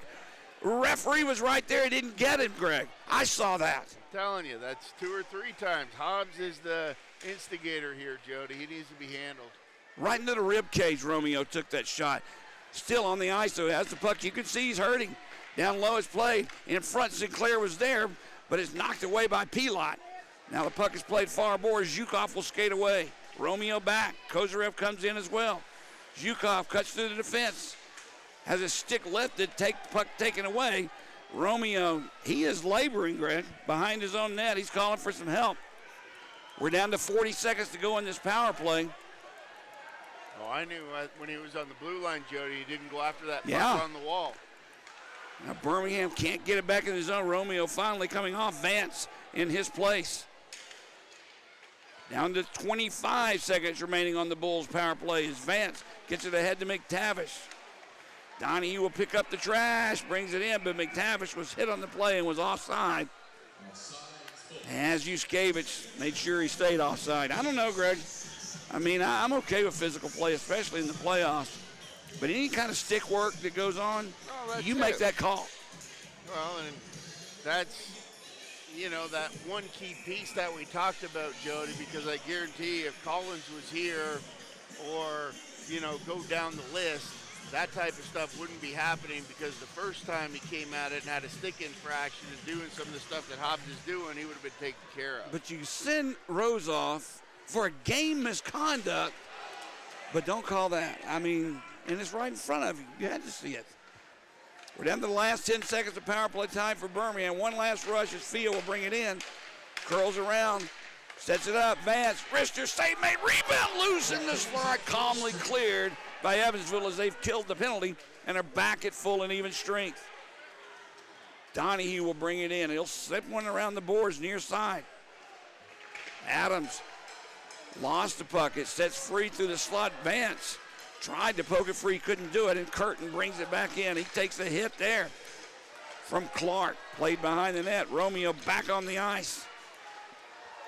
taken away by Evansville. They'll put it right back in behind Stewart. Now it's starting to turn into the game that I thought we were going to see from the beginning, Jody. I agree. This is what I expected the first 5 minutes of this game to set the tone from Evansville. Now that's the icing waiting to happen as that puck was sent in. Now Masson was back. He should be angry. He is angry about that.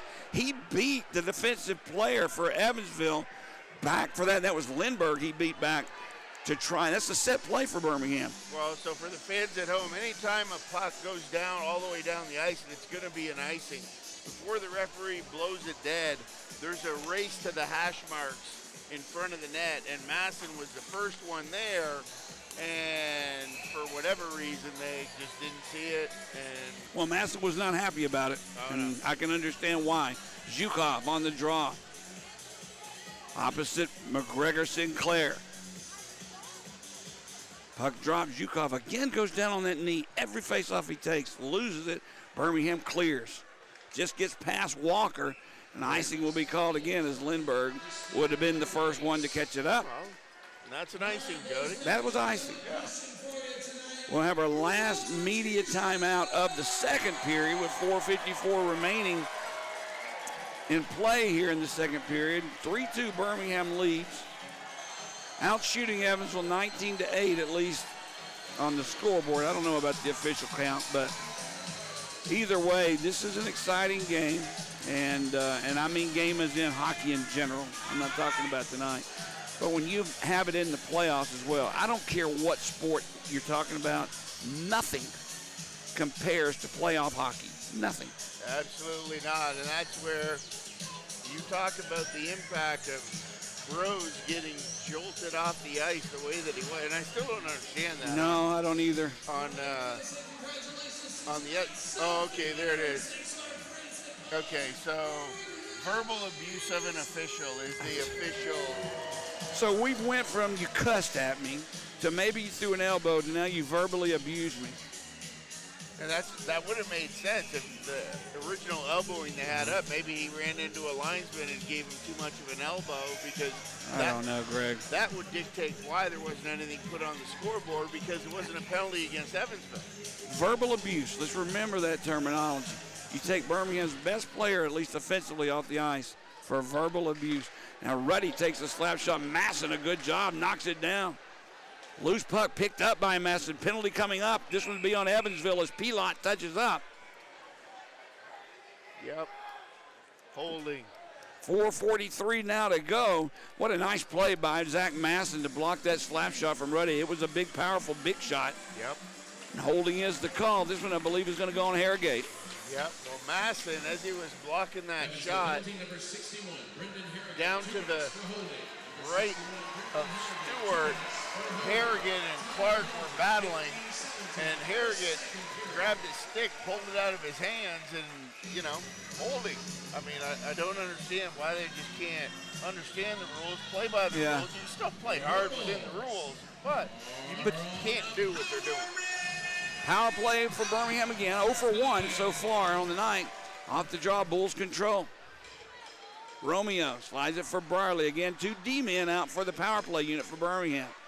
Played by Kozarev for Romeo. It's like an umbrella-style penalty kill employed by Evansville. Kozarev has it down low. In front, looking for Brierly or Sinclair was Glover, but it got through everyone. Now Romeo for Kozarev. Kozarev down low again. Glover turns and shoots it. Save made by CCO. Pops over the net. Evansville has it, and they'll clear the zone. Another broken stick on the ice. We've seen so many broken sticks this year. Do you remember that one game we had at least 14 or 15 we counted? It was unbelievable. Minute 15 to go in the power play. Birmingham's Kozarev sends it ahead through center ice. Brierly will send it in deep. Kozarev catches up with it first. He'll give it to Glover. Now Romeo has it. To Brierly. Back to Romeo. Brierly again takes the shot. Save made by Cece, and it's picked up by Glover, or McTavish, that is. He'll send it near side for Glover.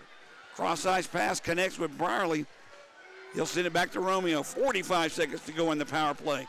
Kozarev has it. Romeo had it bounce off his stick, and the puck escapes the center ice. Birmingham will change power play unit. And that's one of those situations, Jody, you got to recognize you're in the last 3 minutes of a period here. The ice is banged up. One pass, put the puck on net. Wiesner will bring the puck in, try to feather a pass over through the slot, knocked away by Hatton. That's played in the corner. Still being fought for there. McTavish passed it back. Vance keeps it in for Fia. For Wiesner's shot just goes wide. Donahue was right there, Greg, trying to deflect that shot from Wiesner, but it deflects out of play.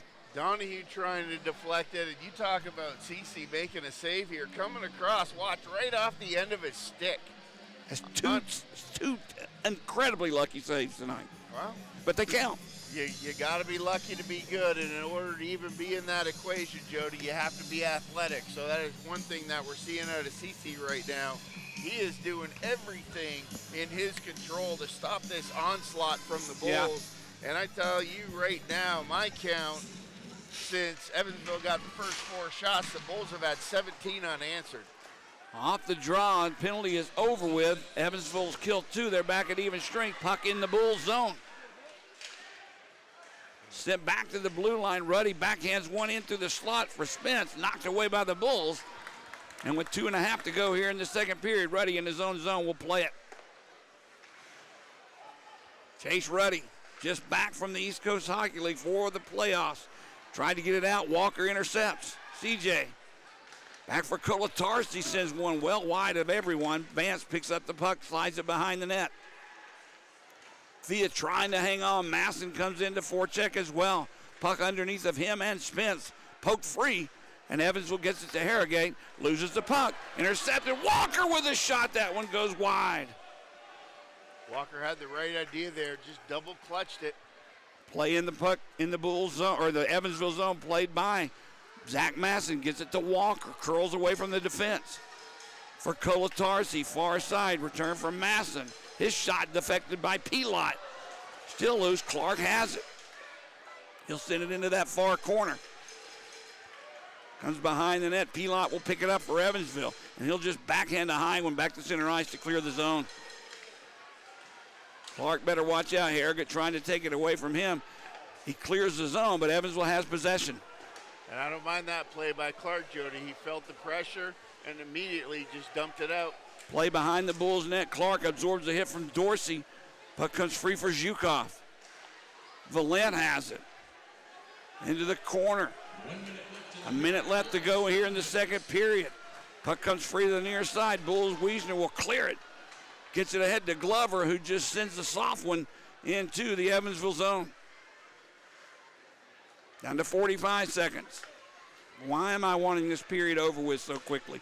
Vezjonkin through center ice, gives it to Dorsey, lifts one in, bounced over Hayden Stewart's stick, but it was wide of the net.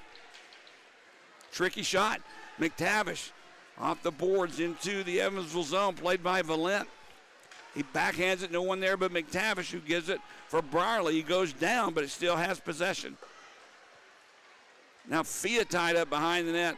Actually on the back of the net, he comes free with the puck. Someone lost the glove. In the corner, we're down to 10 seconds to go in the period. Fia with the puck. He's the one that lost the glove. Played behind the net, 5 seconds to go. Sinclair has it. Birmingham trying desperately to get it in front. Can't do it. Hobbs will pick the loose puck up. And the horn blows, the whistle sounds, and we're done with 2 periods of hockey. 40 minutes in the books. Bulls leading 3-2. And I'm going to disagree with you there, Jody. I don't want this period to be done at all. I want to put 20 minutes on the clock, forget about the exam, and let's just keep going here because the Bulls have caught fire. Fire? We're up 3-2, Greg. No, I'm saying. Fire is when you're up 6-2. No, right? I'm saying they have caught fire compared to the first period. Okay. With the, if this was school, Jody, let's call it an expulsion for Carson Rose. You know, I didn't see the replay. I shouldn't be so angry about it. I'm just saying, you're in game 1 of a playoff series of enormous magnitude for both teams. You gotta You just can't call a game misconduct for something you can call it unsportsmanlike with. Put 2 minutes on the board and be done with it. Wrong or right?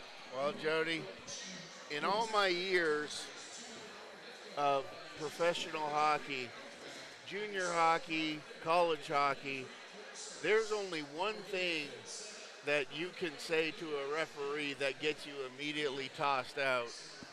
And we're not going to say it. No, I know where you're here, going with it. But, and you know what that is. Yeah. So, you know. But again, we are playing professional hockey. It's not bantam hockey. It's not peewee hockey. We're grown men out here, Greg. Things are going to be said. Well, that just are. Things are going to be said, Jody. You can drop, and, you know, kid appropriate here. You can drop all the F-bombs you want on the ice. The refs aren't going to call you for that. I think in order for what happened to have happened. Be careful what you say. I'm just, you know where I'm going. Yeah, I know exactly where you're going. I think it had to be a direct name calling of an official. And I'm just going to leave it at that. But I can't see anything else other than, like, offensive language. I mean, come on. It's not going to be that call. I think Carson Rose had to make something said directly to an official. And if that was the case, there's not much you can do about that because it doesn't matter if it's the NHL, SPHL, OHL, Bantam hockey. You're going to get tossed, Jody. Greg, I'm 58 years old. I've seen a lot of hockey in my life. You're what, 51, 52? Yeah. You've played a lot of hockey and seen a lot of hockey as well. Please tell me one time in your memory that you watched an NHL Stanley Cup playoff game where someone was penalized, not thrown out, penalized for bad language. Can you name me one instance? No. It's not bad language, Jody. Okay, offensive? That what abuse? What word? What adjective do you want to insert to make it worthwhile? A worthwhile call? Well, there was what's the, you know, the Tootsie Roll, Tootsie Pop. Yep. You know, with you know, how many the licks owl. does it? Yeah. How many licks does it take to get in the middle? Yep. It's like something along those lines. But if you say that to an official, doesn't matter what league you're in, you're going to be gone. That's I couldn't disagree with you more. I love you, but I could not disagree with you more. Well, that's all I could think of because everything else other than that, Jody, I agree with you. There's nothing Carson Rose could have said about somebody else, about a play that happened or anything like that. In order for that to be called, he had to do it and call the referee a name. That's the only thing I can. We've had a couple of players tossed this year for quote-unquote abusive language. I'm not quite sure what the difference between abusive and offensive would be, but the two times that we've had players tossed for a abusive language, I was told what was said. Of course, I can't say it here. Sure. Even though if we're not on the air, of course I'd tell you what was said. You already know. But my point is, even that, you don't toss a player for it. You give them a penalty, unsportsmanlike, and move on. So you're saying when it was offensive language, you're saying that it was soft for the hockey world? Any hockey player is going to use questionable language at many times during a game. And if the referee happens to actually hear what was said in passing or whatever, it just makes no sense. So, Jody, I had this made up special for you. Oh, you did? And, you know, for all the fans at home, I wish that our guys from 911 Studios were here. But these are all the SPHL hockey penalties here. And I just want to point out to you here in this column for the game misconduct 10 minutes, the only one on there is verbal abuse of officials, not offensive language. That's why I'm saying. Okay. Well, if it's in the books, it's in the books. I don't have to agree with the rules, though. I think that's a stupid rule. Well, I hear you, but nonetheless, there's some things you cannot say to an official. And I think that he just went in those uncharted waters, and it is what it is. But you don't toss him out for it. My granddaughter's sitting right here beside me. I'm sure that she's very happy about Ryan Romeo's goal. Are you, Charlotte? Were you happy he scored? You were? You have anything you want to say to him? What do you want to say? Okay, she thinks Romeo's the best. There you All go. right, and my granddaughter knows everything, she told me. So, But Jody, I'm going to say this to you. Would you not in a playoff game, I mean, I understand Carson Rose is gone for the game, and I get it, but is it not more detrimental to the Bulls in a 2-2 hockey game if you put him in the box and give him a 2-minute penalty that hurts your team as opposed to no, I think it's much more detrimental, Greg. You've got your best goal player or goal scorer offensively off the ice for the entire game. I would much rather trade 2 minutes for a game misconduct. Much rather. I would not, because a hockey team isn't built around one player. And you saw right. what happened when Rose got canned, and the Bulls came to the rescue of everybody, and they picked up their game, and they started playing like the Bulls that we see run through the streets of Spain. All right, listen. We got 13 minutes to go before the start of the third period. Let's take a break. I need some more water for my throat, and I'm pretty sure my daughter's standing here because they're going home. It is a school night, and these two grandkids of mine probably need to go to bed. All right, Jody Chernesky here along with Greg Drevany at the end of 2 periods of play. Game 1, the opening round of the SPHL playoffs. Birmingham 3, Evansville 2. You're listening and watching Birmingham Bulls hockey.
Check. Did you push a button down?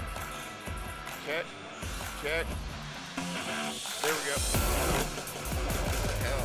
Check.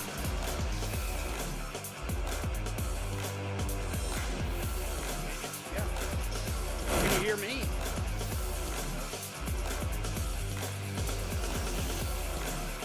Now try it. Check, check. No, I can't hear anything. It's dead.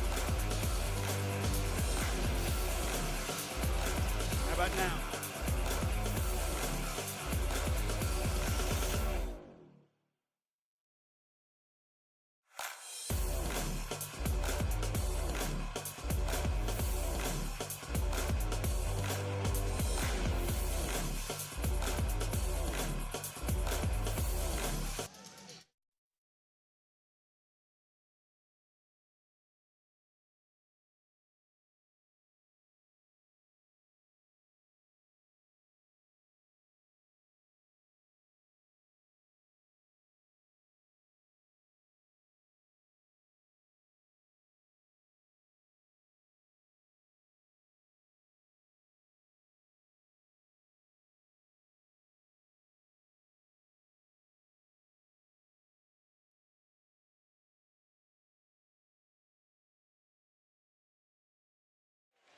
All right, back to action here at the Civic Complex. Puck sent in to the Evansville zone, cleared by the Thunderbolts. Birmingham's McTavish turns it right back in.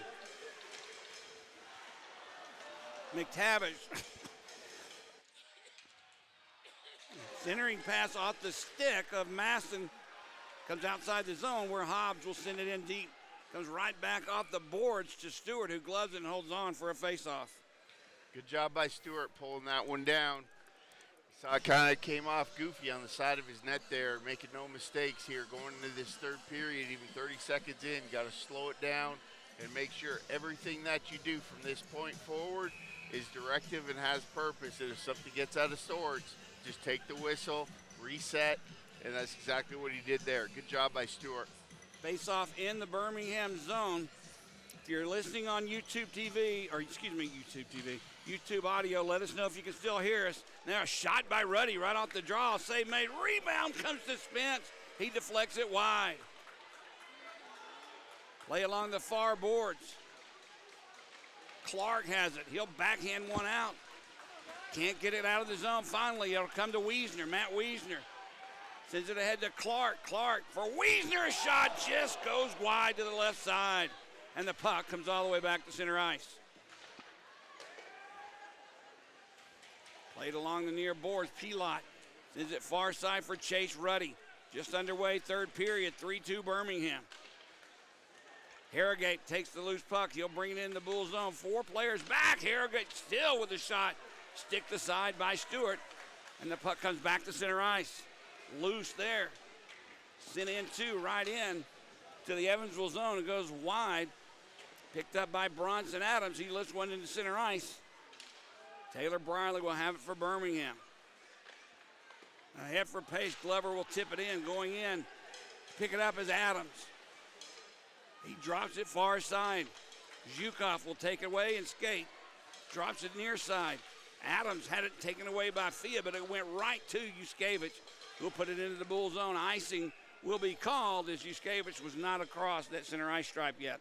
Icing Evansville, brought to you by Restore Hyper Wellness. Back to the same stuff, Jody. If they get in trouble, they're okay with dumping that puck down and setting it up and just clearing it, slowing down what the Bulls are doing here. That's definitely been their piece last night and tonight.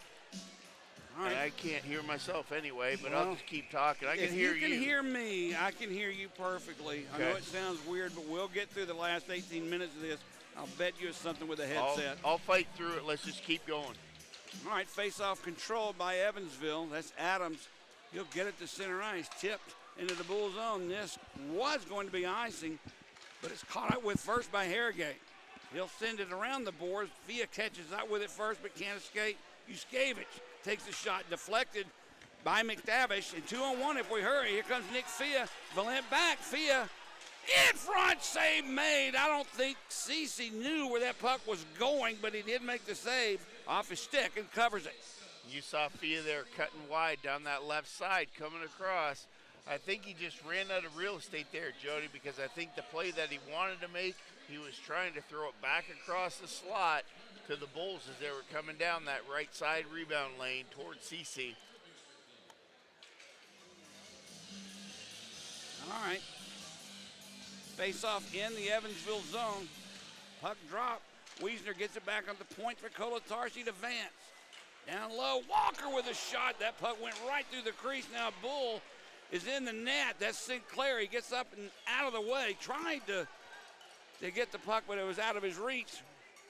Played in the corner. Sinclair banging bodies going in after it. Vance as well is pinched in from the point. Now Walker had it bounce off his stick, and look out, 2-on-2. Here we come the other way. Lindbergh takes the shot, blocked by Wiesner. Nice play. Puck comes free to the corner behind the net. Kolatarski will pick it up for Birmingham. Banks went off the boards and down the ice. Icing will be called, although I don't know, Greg. I thought that was touched on the way out of the zone by an Evansville player.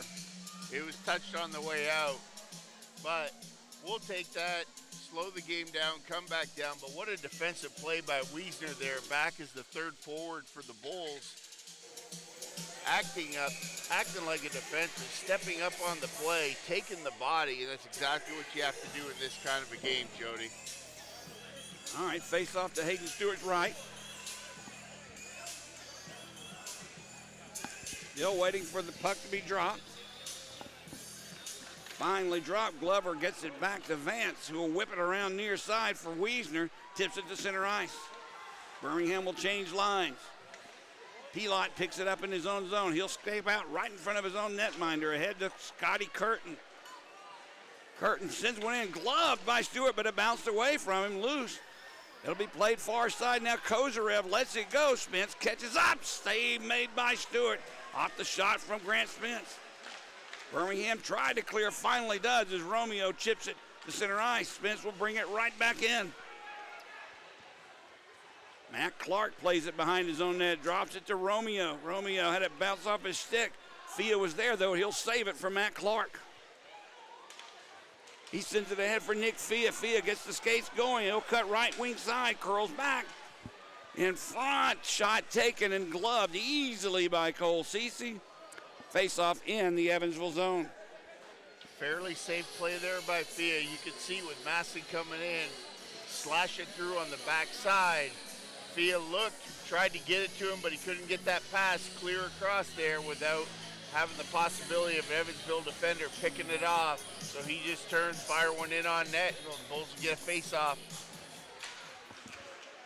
Off the draw, controlled by Evansville. They'll clear. Birmingham has possession as McTavish tips it right back in just seconds after Evansville cleared the zone. Played along the far boards.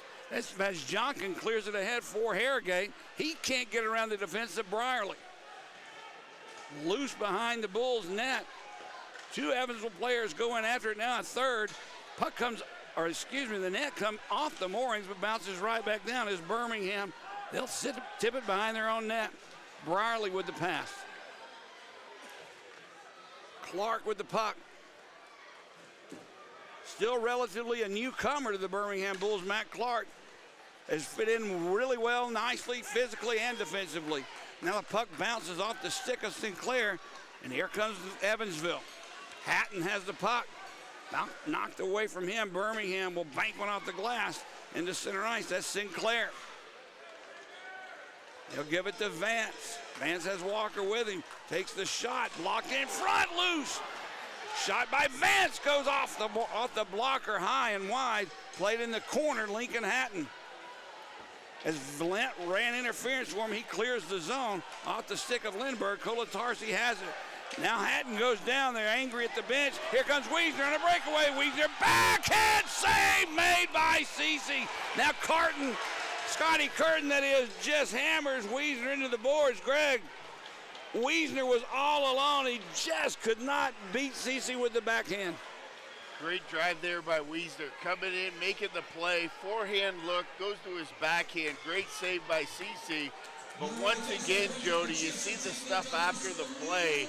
Wiesner taking the punishment up there after the play is dead. But great job by Weezer with that net drive. I like what I'm seeing out of the Bulls here to start this third period.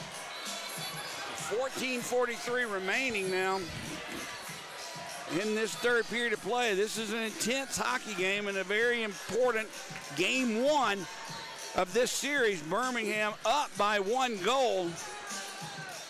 I don't know, it's kind of nerve-wracking, Greg.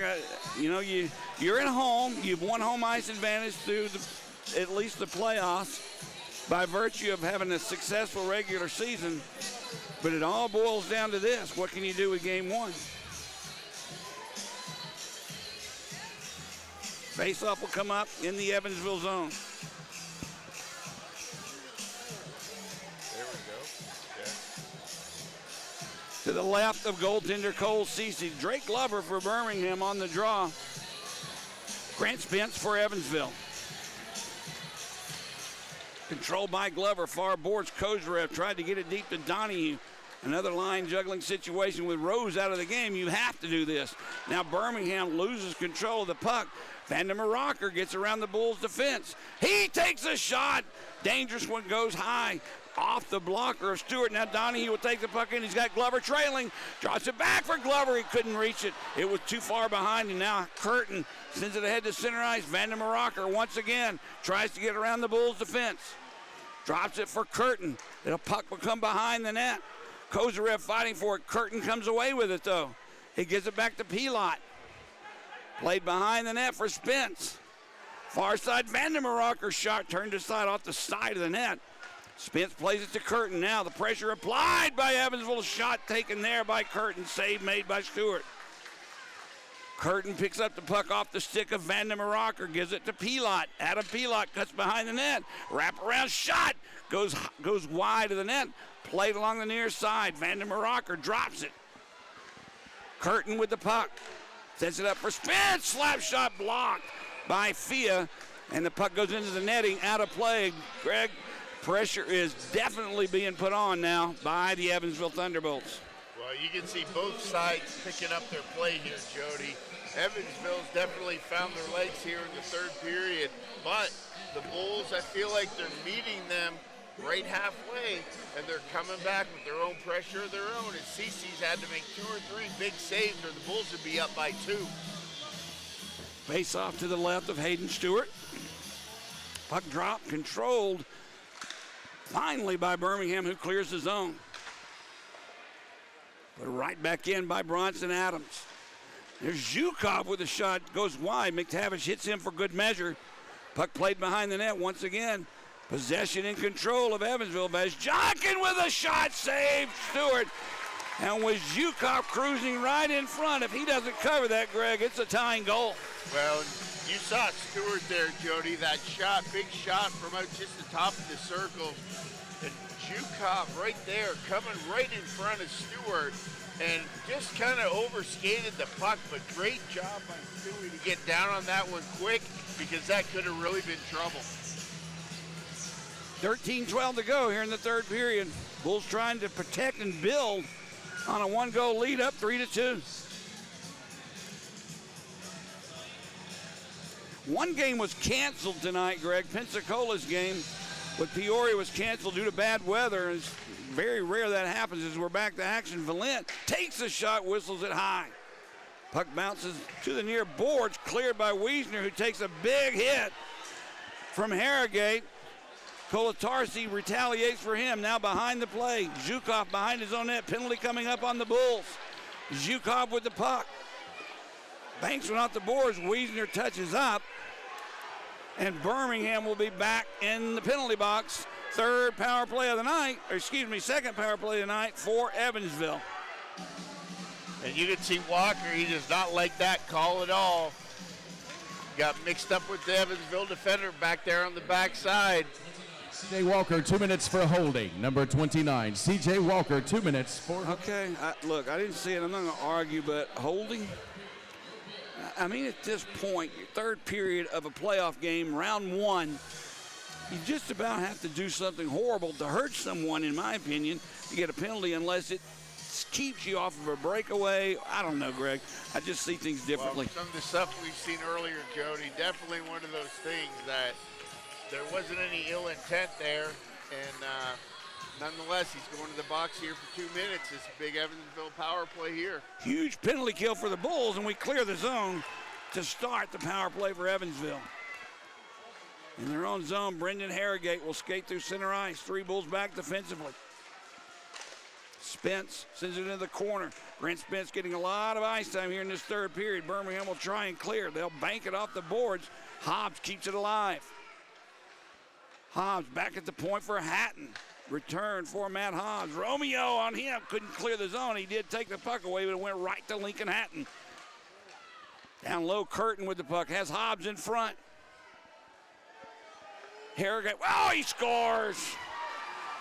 Brendan Harrogate from the top of that far face-off circle ties the game for Evansville, and here we go. Power play goal. Gives Evansville the tying goal, 3-3 now the score at 7:52 of the third period.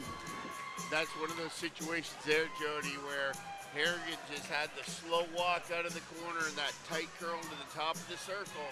And what you don't want to give teams on the power play is time and space, and that's what the Bulls gave them there. And that was a good shot by Harrogate. Yeah, it was a nice shot. Okay. 3-3 the score. We'll get the call in just a moment.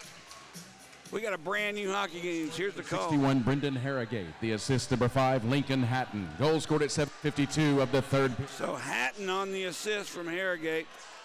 Evansville brings the puck right in the Bull zone. Fia takes it away. If we can hurry, 3-on-2 the other way. Masson gets it in front. Fia was there. He couldn't deflect it. Off the near boards. Zhukov will get it out. Past Brierly, and Birmingham will have to retreat. Line change for Evansville. Taylor Brierly in his own zone, skates away, almost had it bounce away. Kozarev sets it up for Fia, knocked away from him. Back into center ice. Donahue will bring it back in. Chase Ruddy on him defensively. Donahue circles behind the net for Kolatarsi, who gives it to Kozarev. Taken away from him, Abbott is there now. Yuskevich does as well, and it's cleared to the boards by Evansville, but not out. Puck played low. Glover behind the net. Looks for some place to put it in front. Kozarev was tied up. Played back behind the net by Glover. In front. Back to Kolatarsi for Vance. Vance sends a wrister blocker save made by Cece. Vance has it. Oh, he lost it. Tried to slide it over for Kolatarsi, and he just missed the pass, Greg. Good pressure there by the Bulls. You saw them, Jody. Kolatarsi back and forward, down low. That's where you want to move it on these guys. Just got to get those shots through. All right, puck loose at center ice. Played far side. Spence has it in his own zone. He'll clear the zone. You get the feeling this next goal is more than big, Greg. As Birmingham will skate through center ice. That's Romeo. He'll send it into the near corner. Yuskevich will be there first, but icing, they'll call it, as Romeo didn't control it before. He shot it in before he hit that center ice stripe. Well, I think you're right, Jody, especially here midway through the third period with 10 minutes and 20 seconds left here. The Bulls definitely looking lopsided on the shot clock with 26-15 on the board. But nonetheless, they find themselves here in a 3-3 game. This is exactly what Evansville was wanting. As you said early on, they hang in there and hang in there and hang in there and see what happens. Shot right off the draw. Stewart gloves it and holds on from Valent. These are the kind of games, I don't know. We should be winning this game. We should be. Some good goaltending by Cole Cece. Not stellar, but good goaltending. He's had a couple of lucky saves. One, the puck almost rolled off his back into the net, but nonetheless, Greg, this game is huge. I don't want to go to Evansville tomorrow down 1-0. Curtin off the draw, plays it behind the net. Loose puck picked up by the Bulls. We'll try and get it away. McTavish at center ice, tips one in. Valent and Fia going in after it. Goes behind the net, picked up by Pilot. He'll curl away from Fia and finally gets it ahead. Spence had it poked away from him. This puck's going to come right in on Stewart. He had to play it. Harrogate takes the puck away. Harrogate walks in front. That one goes wide of that right post. Greg, that was close. All right. Yuskevich Takes the puck, brings it into the Bull zone. Knocked away from him by Glover, and Kozarev skates now through center ice. 4 men back defensively. He'll just dump it in and go for a line change. Yuskevich behind his own net plays it. At center ice, Zhukov and Kolotarski fighting for it. Kolotarski goes down. It's underneath of Kolotarski. Comes free back into the Evansville zone. Yuskevich. Walker there on him. He'll slide it near side. That's Bronson Adams, has it intercepted by Wiesner. Birmingham makes a defensive change as Evansville banks one on the glass, but not out Vance. Keeps it alive behind the net. Now Yuskevich has it. For Vazjok and Wiesner, far boards. He's hit on the play. Loose puck comes to Kolotarski. Behind the net, Masson has it. In front, Fia, the shot save made, rebound loose, still loose. Fia has it underneath him, he can't get the shot off. Vance has it, fires one for Romeo, one-timer goes just wide. Behind the net, puck comes out in front, but the net knocked out the moorings. Good pressure put on by Birmingham, but no conversion. What a shot there by Romeo. That pass came across to him. Romeo got all of that one and absolutely ripped it, just missing that far post for the third time tonight. 8:25 remaining here in this third period. You get the feeling that somebody's going to make a mistake. Jared, And that mistake's going to be costly to whoever makes it. Let's take a quick media timeout here on this break and see if we can't fix this real quick. All right, we'll take a break and see what's going on. Maybe we can get Greg's headset working. 3-3 the score. You're listening to Birmingham Bulls hockey. Move these both, like switch these like you did. Put me on 2. Because I was in 3 and on 2 over there. So switch everything so that I'm on the right one. What was that? Because I can't hear you, and I can't hear anything. Try it now. Wait a minute. Now try it. Okay. It's got to be the headset if you can't hear it. A little bit better, yeah. But it's still brutal. Your phone's ringing.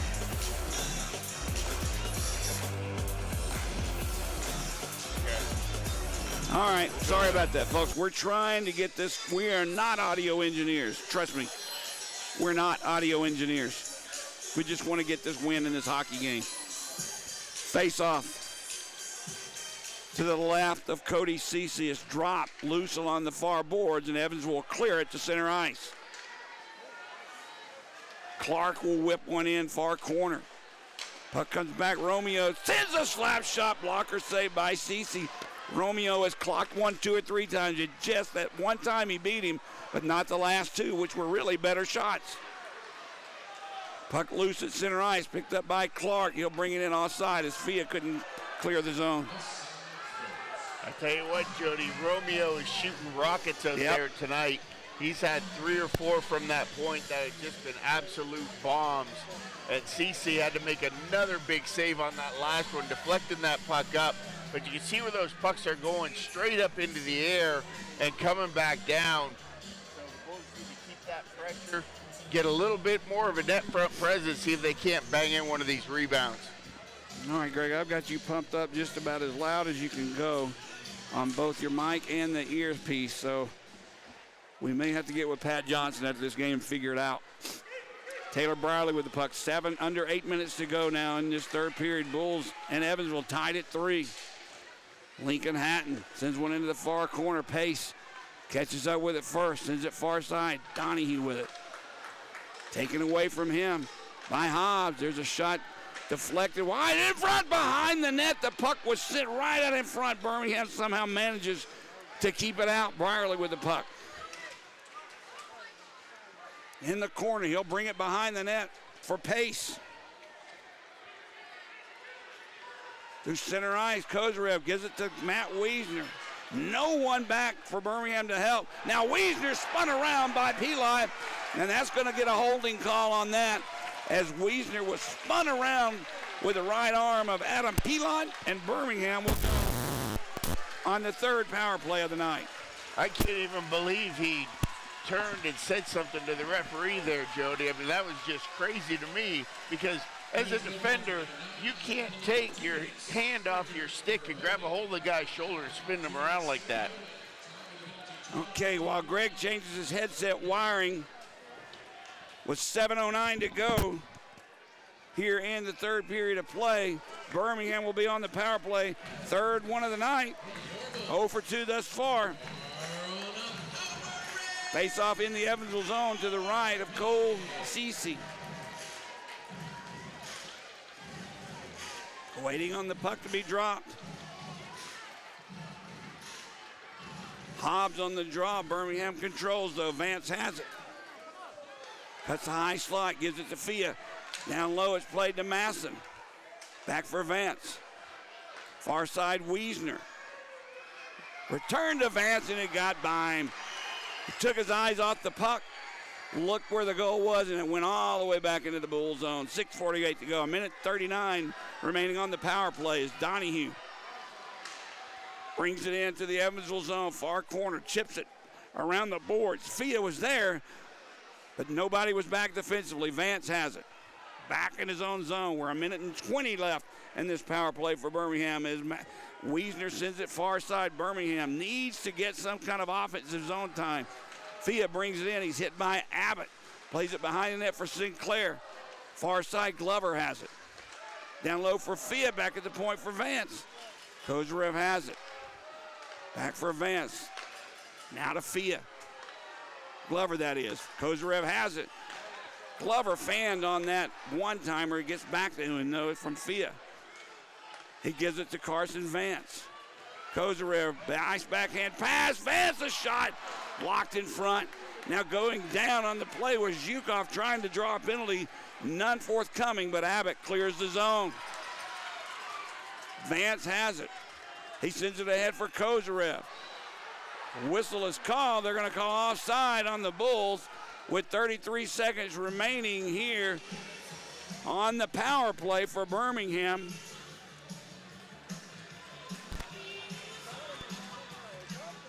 There's only 5:42 remaining in the hockey game. Birmingham and Evansville tied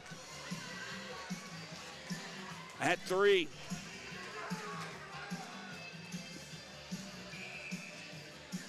All right, let's see if that works for Greg. Oh, yeah, we're back, Birmingham. Let's go. That's what we thought it was. I thought it was a bad wire. We'll figure this out later. We got 5:42 to go here in the third, and we're tied at 3. Playoff hockey, this is what it's about. Hockey game to win. Off the draw, Evansville easily clears. Barley has it. Birmingham will try one last rush. 20 seconds remaining as Romeo slowly through center ice draws it back for Kozarev. Brings it into the Evansville zone. Hangs on to the puck.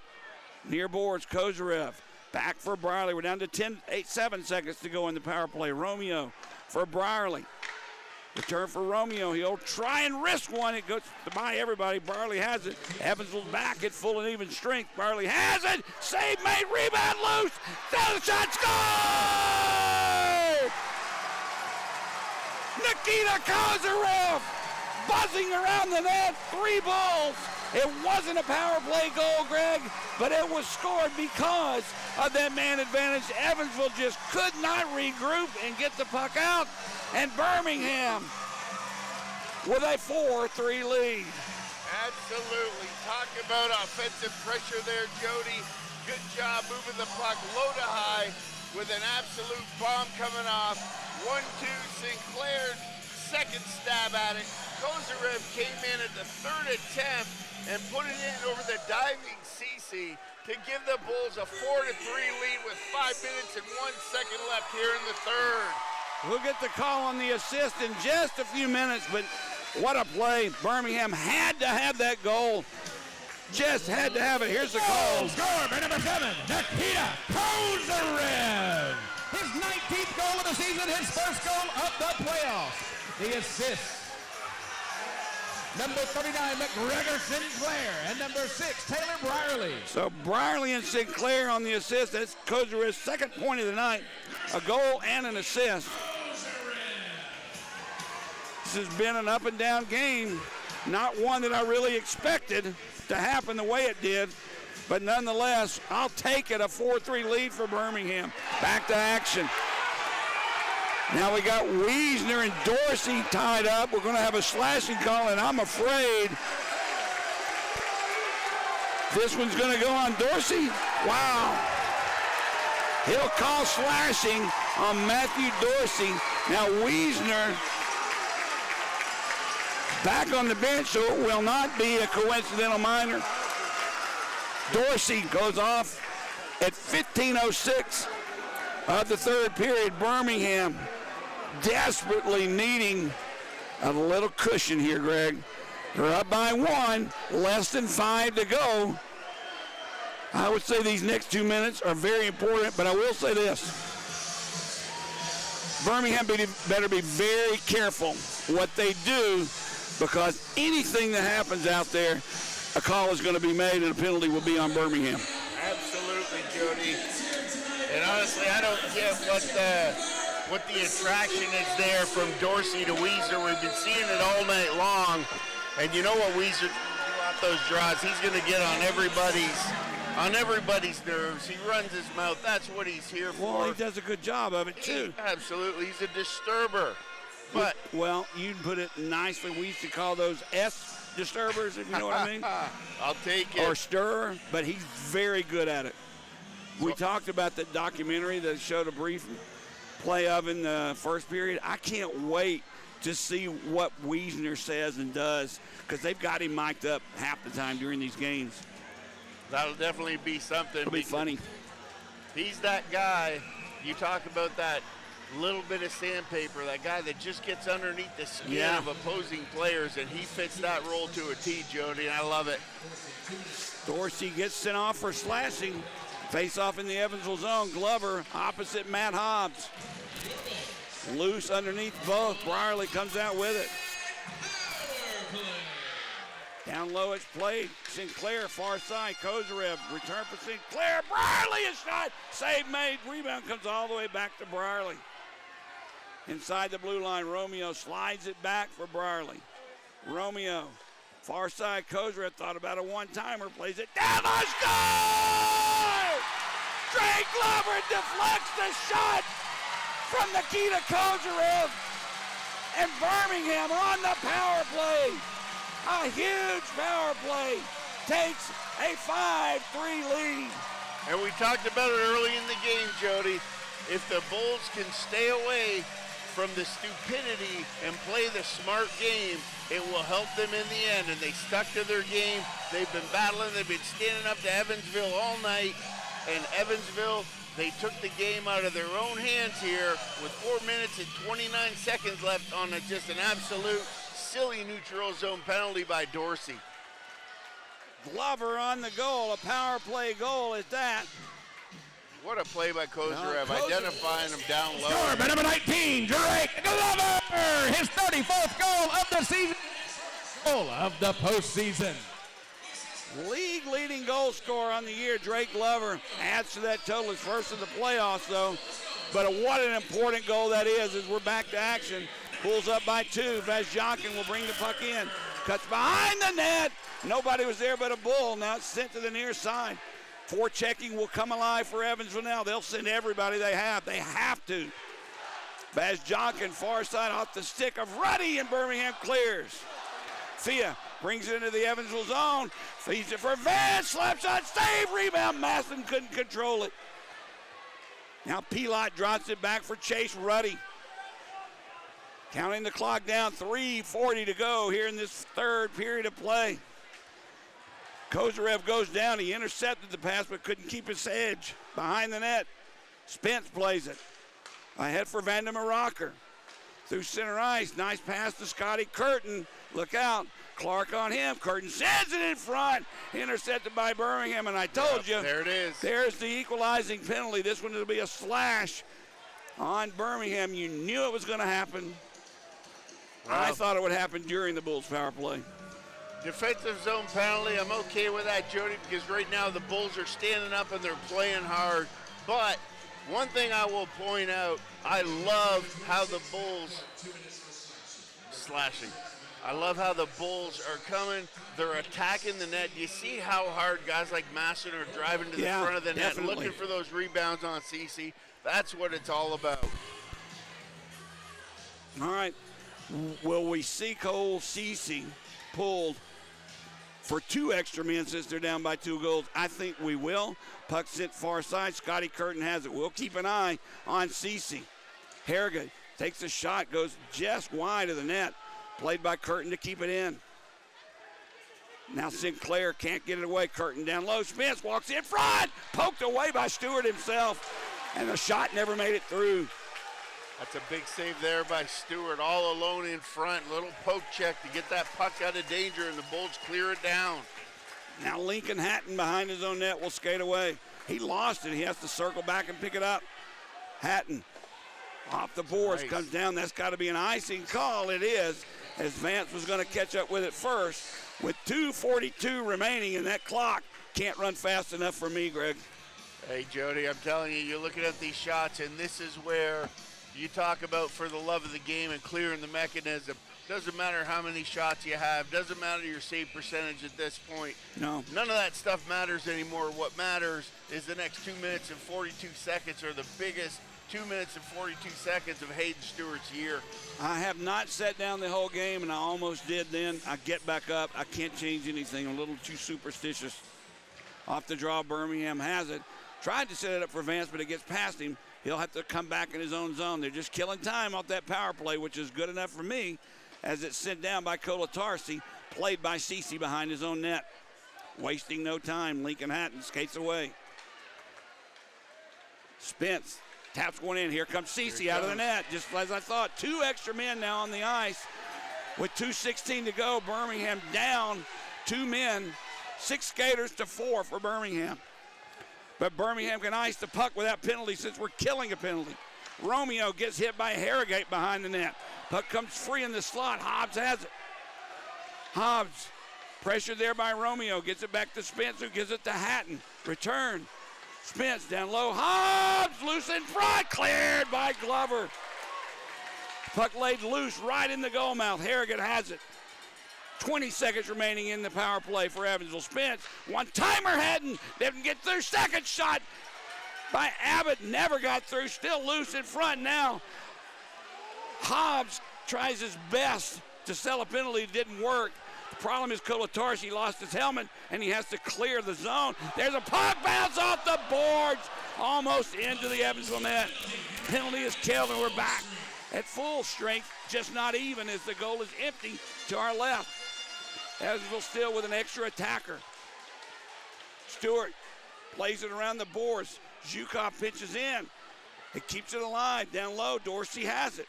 Pace on him. 1 minute to go here in the third period. Bulls up by 3. Vazjonkin for Zhukov for Curtin. Masson on him. Zhukov spins away. Gives it to Dorsey. Far boards down low now. Evansville maintaining possession. Vandermeer Rocker scores.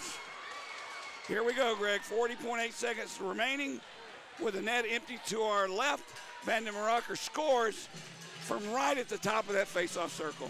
Jody, that looked almost identical to the goal that Harrogate scored when they were on the power play a little while ago. Just that, working the puck down low, and I was like, why are they just moving it down around the perimeter? And then they step in, they curl in through the top of that circle, and there's that same shot. All right, we're going to have it. Looks like a timeout. Right now, Cole Cece back in the net. They'll wait to see who can control the faceoff. I'm sure he'll come right off with only 40.8 seconds remaining. And we got a 5-4 hockey game, folks. This last 40 seconds is going to be Yep, I was going to say. nerve-wracking. Who's going to call the timeout? It looks like Evansville. Well, so far, Nikita Kozyrev had one heck of a game all over the ice. We have had Kozyrev's got a goal and an assist. We'll wait for the face-off. I don't know, Greg. These last few seconds always get me. But when you give up a goal with an empty net, it really bothers me. I don't know why, because I know that momentum, because of that goal, is going straight back to Evansville. In the last game these two teams played, we had an empty net and scored a goal to tie it and win it in overtime. Well, and you can definitely tell, Jody, this is really, that sense of urgency has stepped up on both sides right now. And you 40.8 seconds left, and you look back at all that time in the first period in the cat and mouse and going easy. Yep. I thought it was going to be like we've seen here in the last 10 minutes for 60 minutes tonight. And I get it. You know, it's playoffs is a marathon. It's not a sprint. But right now, you got two teams, Jody, and both of them are running for that finish line as hard as they can. Is this series a marathon or a sprint? It's only 3 games. You got to be ready every shift. You don't have second chances in a series this short. Good point. Face off at center ice. Whoever controls this one at least can control 10 seconds. Hobbs blocks Glover, takes the puck away. Harrigan has it. Cece out of his net. Here comes an extra attacker. Played around the far boards. Masson couldn't chip it out. Glover tries as well. Played down below. That's Harrigan with the puck. Centers went out in front. Good play by Masson. Tips it away, open net. Sinclair has it! Off the post! Hobbs picks up the rebound. That's kept in by Birmingham. We're down to 12 seconds to go. Harrogate with the puck, loses it. Donahue tips it in, and that's going to do it.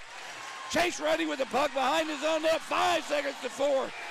Sends one out of play, and Zach Masson may just have saved the day for Birmingham as he tips the puck out of the zone. Too bad Sinclair hits the post on that shot.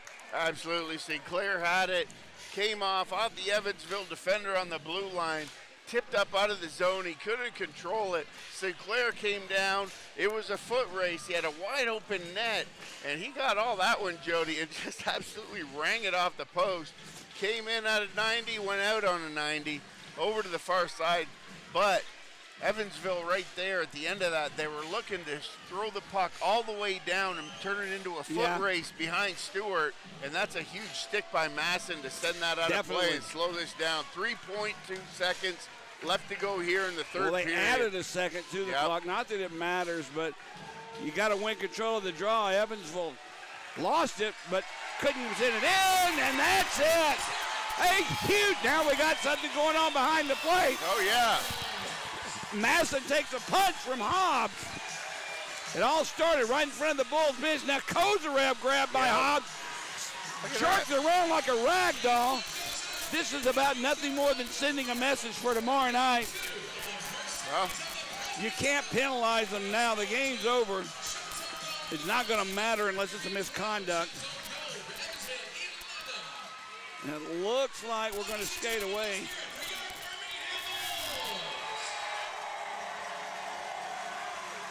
That'll do it. Chase Ruddy arguing with the officials about something. Either way, I feel a lot better right now about my drive to Evansville, Indiana tomorrow morning.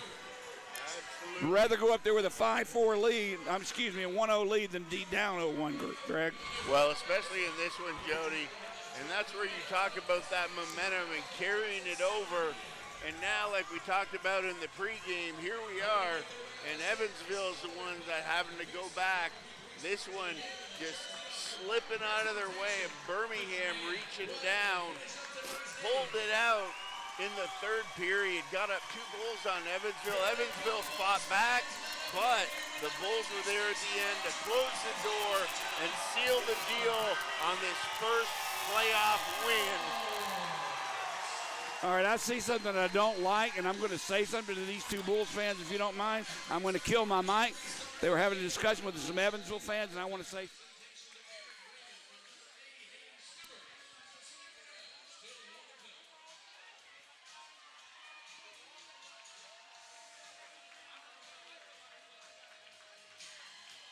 Okay, I feel better now. I didn't say anything bad, but I did have to say something. I don't like seeing that. Nope. The fans in Evansville treated me like a king. The employees did as well, and I don't care what the reason is. It's better to walk away than it is to engage in a situation like that. And that's absolutely right. And you know what, Jody? Hockey's a game about karma, and we want to have good energy going into tomorrow night, going into Evansville, especially now that the Bulls are up 1-0. Well, I was worried. I was worried when I found out game one was at home instead of on the road, and it was a tough one. It wasn't easy in any stretch of the imagination, but we somehow pulled it out and held on. And now Evansville's forced to win 2 in a row. That's not going to be easy to do.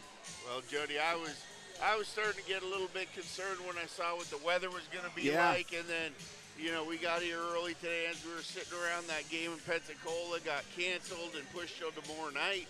But as the weather blew east and I saw the loyal Bulls fans start piling into the building, the more fans that came in, Jody, the better I felt about things. And Bulls came out a little bit of a slow start, but, you know, like I said, that little cat and mouse stuff in before.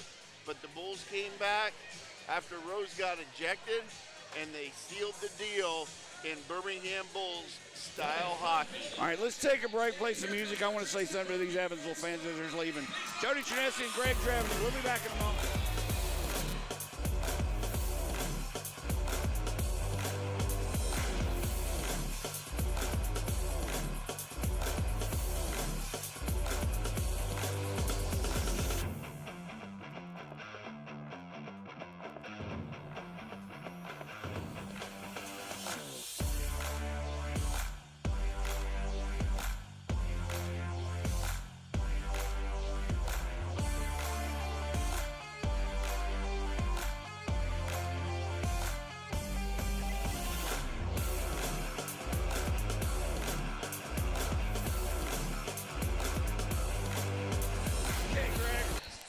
Make my apologies, and I did. Even though they probably weren't warranted, I wanted to at least let them know that they didn't need to hear that. Hey, Jody, I'm proud of you for representing the rest of us in Birmingham, because at the end of the day, we all want to be good sports, win or lose. Well, that was an interesting 60 minutes of hockey. I didn't expect to see 9 goals on the board at all, and none of them being an empty netter. But nonetheless, that power play goal at the end of the game, and the one before that, really, Greg, that wasn't a power play goal, but just seconds after it expired to give us that 1-goal lead. Wow. Think about how many times you see that, Jody. They go the whole time, they kill, but even though a power play is 2 minutes, it usually takes another 7 or 8 seconds for that guy to get out of the box, get across, and get your fresh change in, and the Bulls capitalized. And what a flurry of activity. But it's like, that's the Bulls hockey that we need to see throughout the remainder of this playoff, Jody. Well, tomorrow morning at 6 a.m., I'll be on the road to Evansville, Indiana with Pat Johnson. You're not going to be with us. Doggone it, I wanted you there. I feel better when you're there. But we'll get by somehow if my voice can last another game. I'll do what the doctor told me to do. But I feel so much better going into Evansville knowing that now the pressure's on them. We know if we need to, we can come back here and have one more home game. So that said, exciting game. I wish you guys could have been here to experience what real playoff hockey is. And if you've never experienced it, hockey is a spectator sport. It's not made for TV, Greg. Right. You have to be here and feel that excitement, and you can at playoff time. And tonight, and I have a feeling tomorrow night, it will be the same way in Evansville. Well, definitely one of those things, Jody.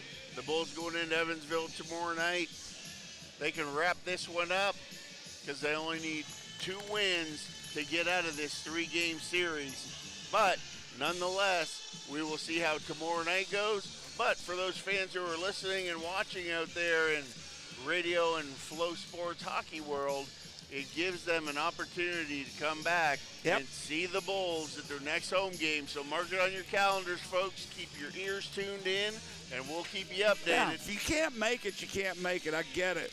Not everybody can come to every game. But there's going to be another game in Birmingham. Season's not over with for home games. It's either going to be Saturday night or the following week in the semifinals.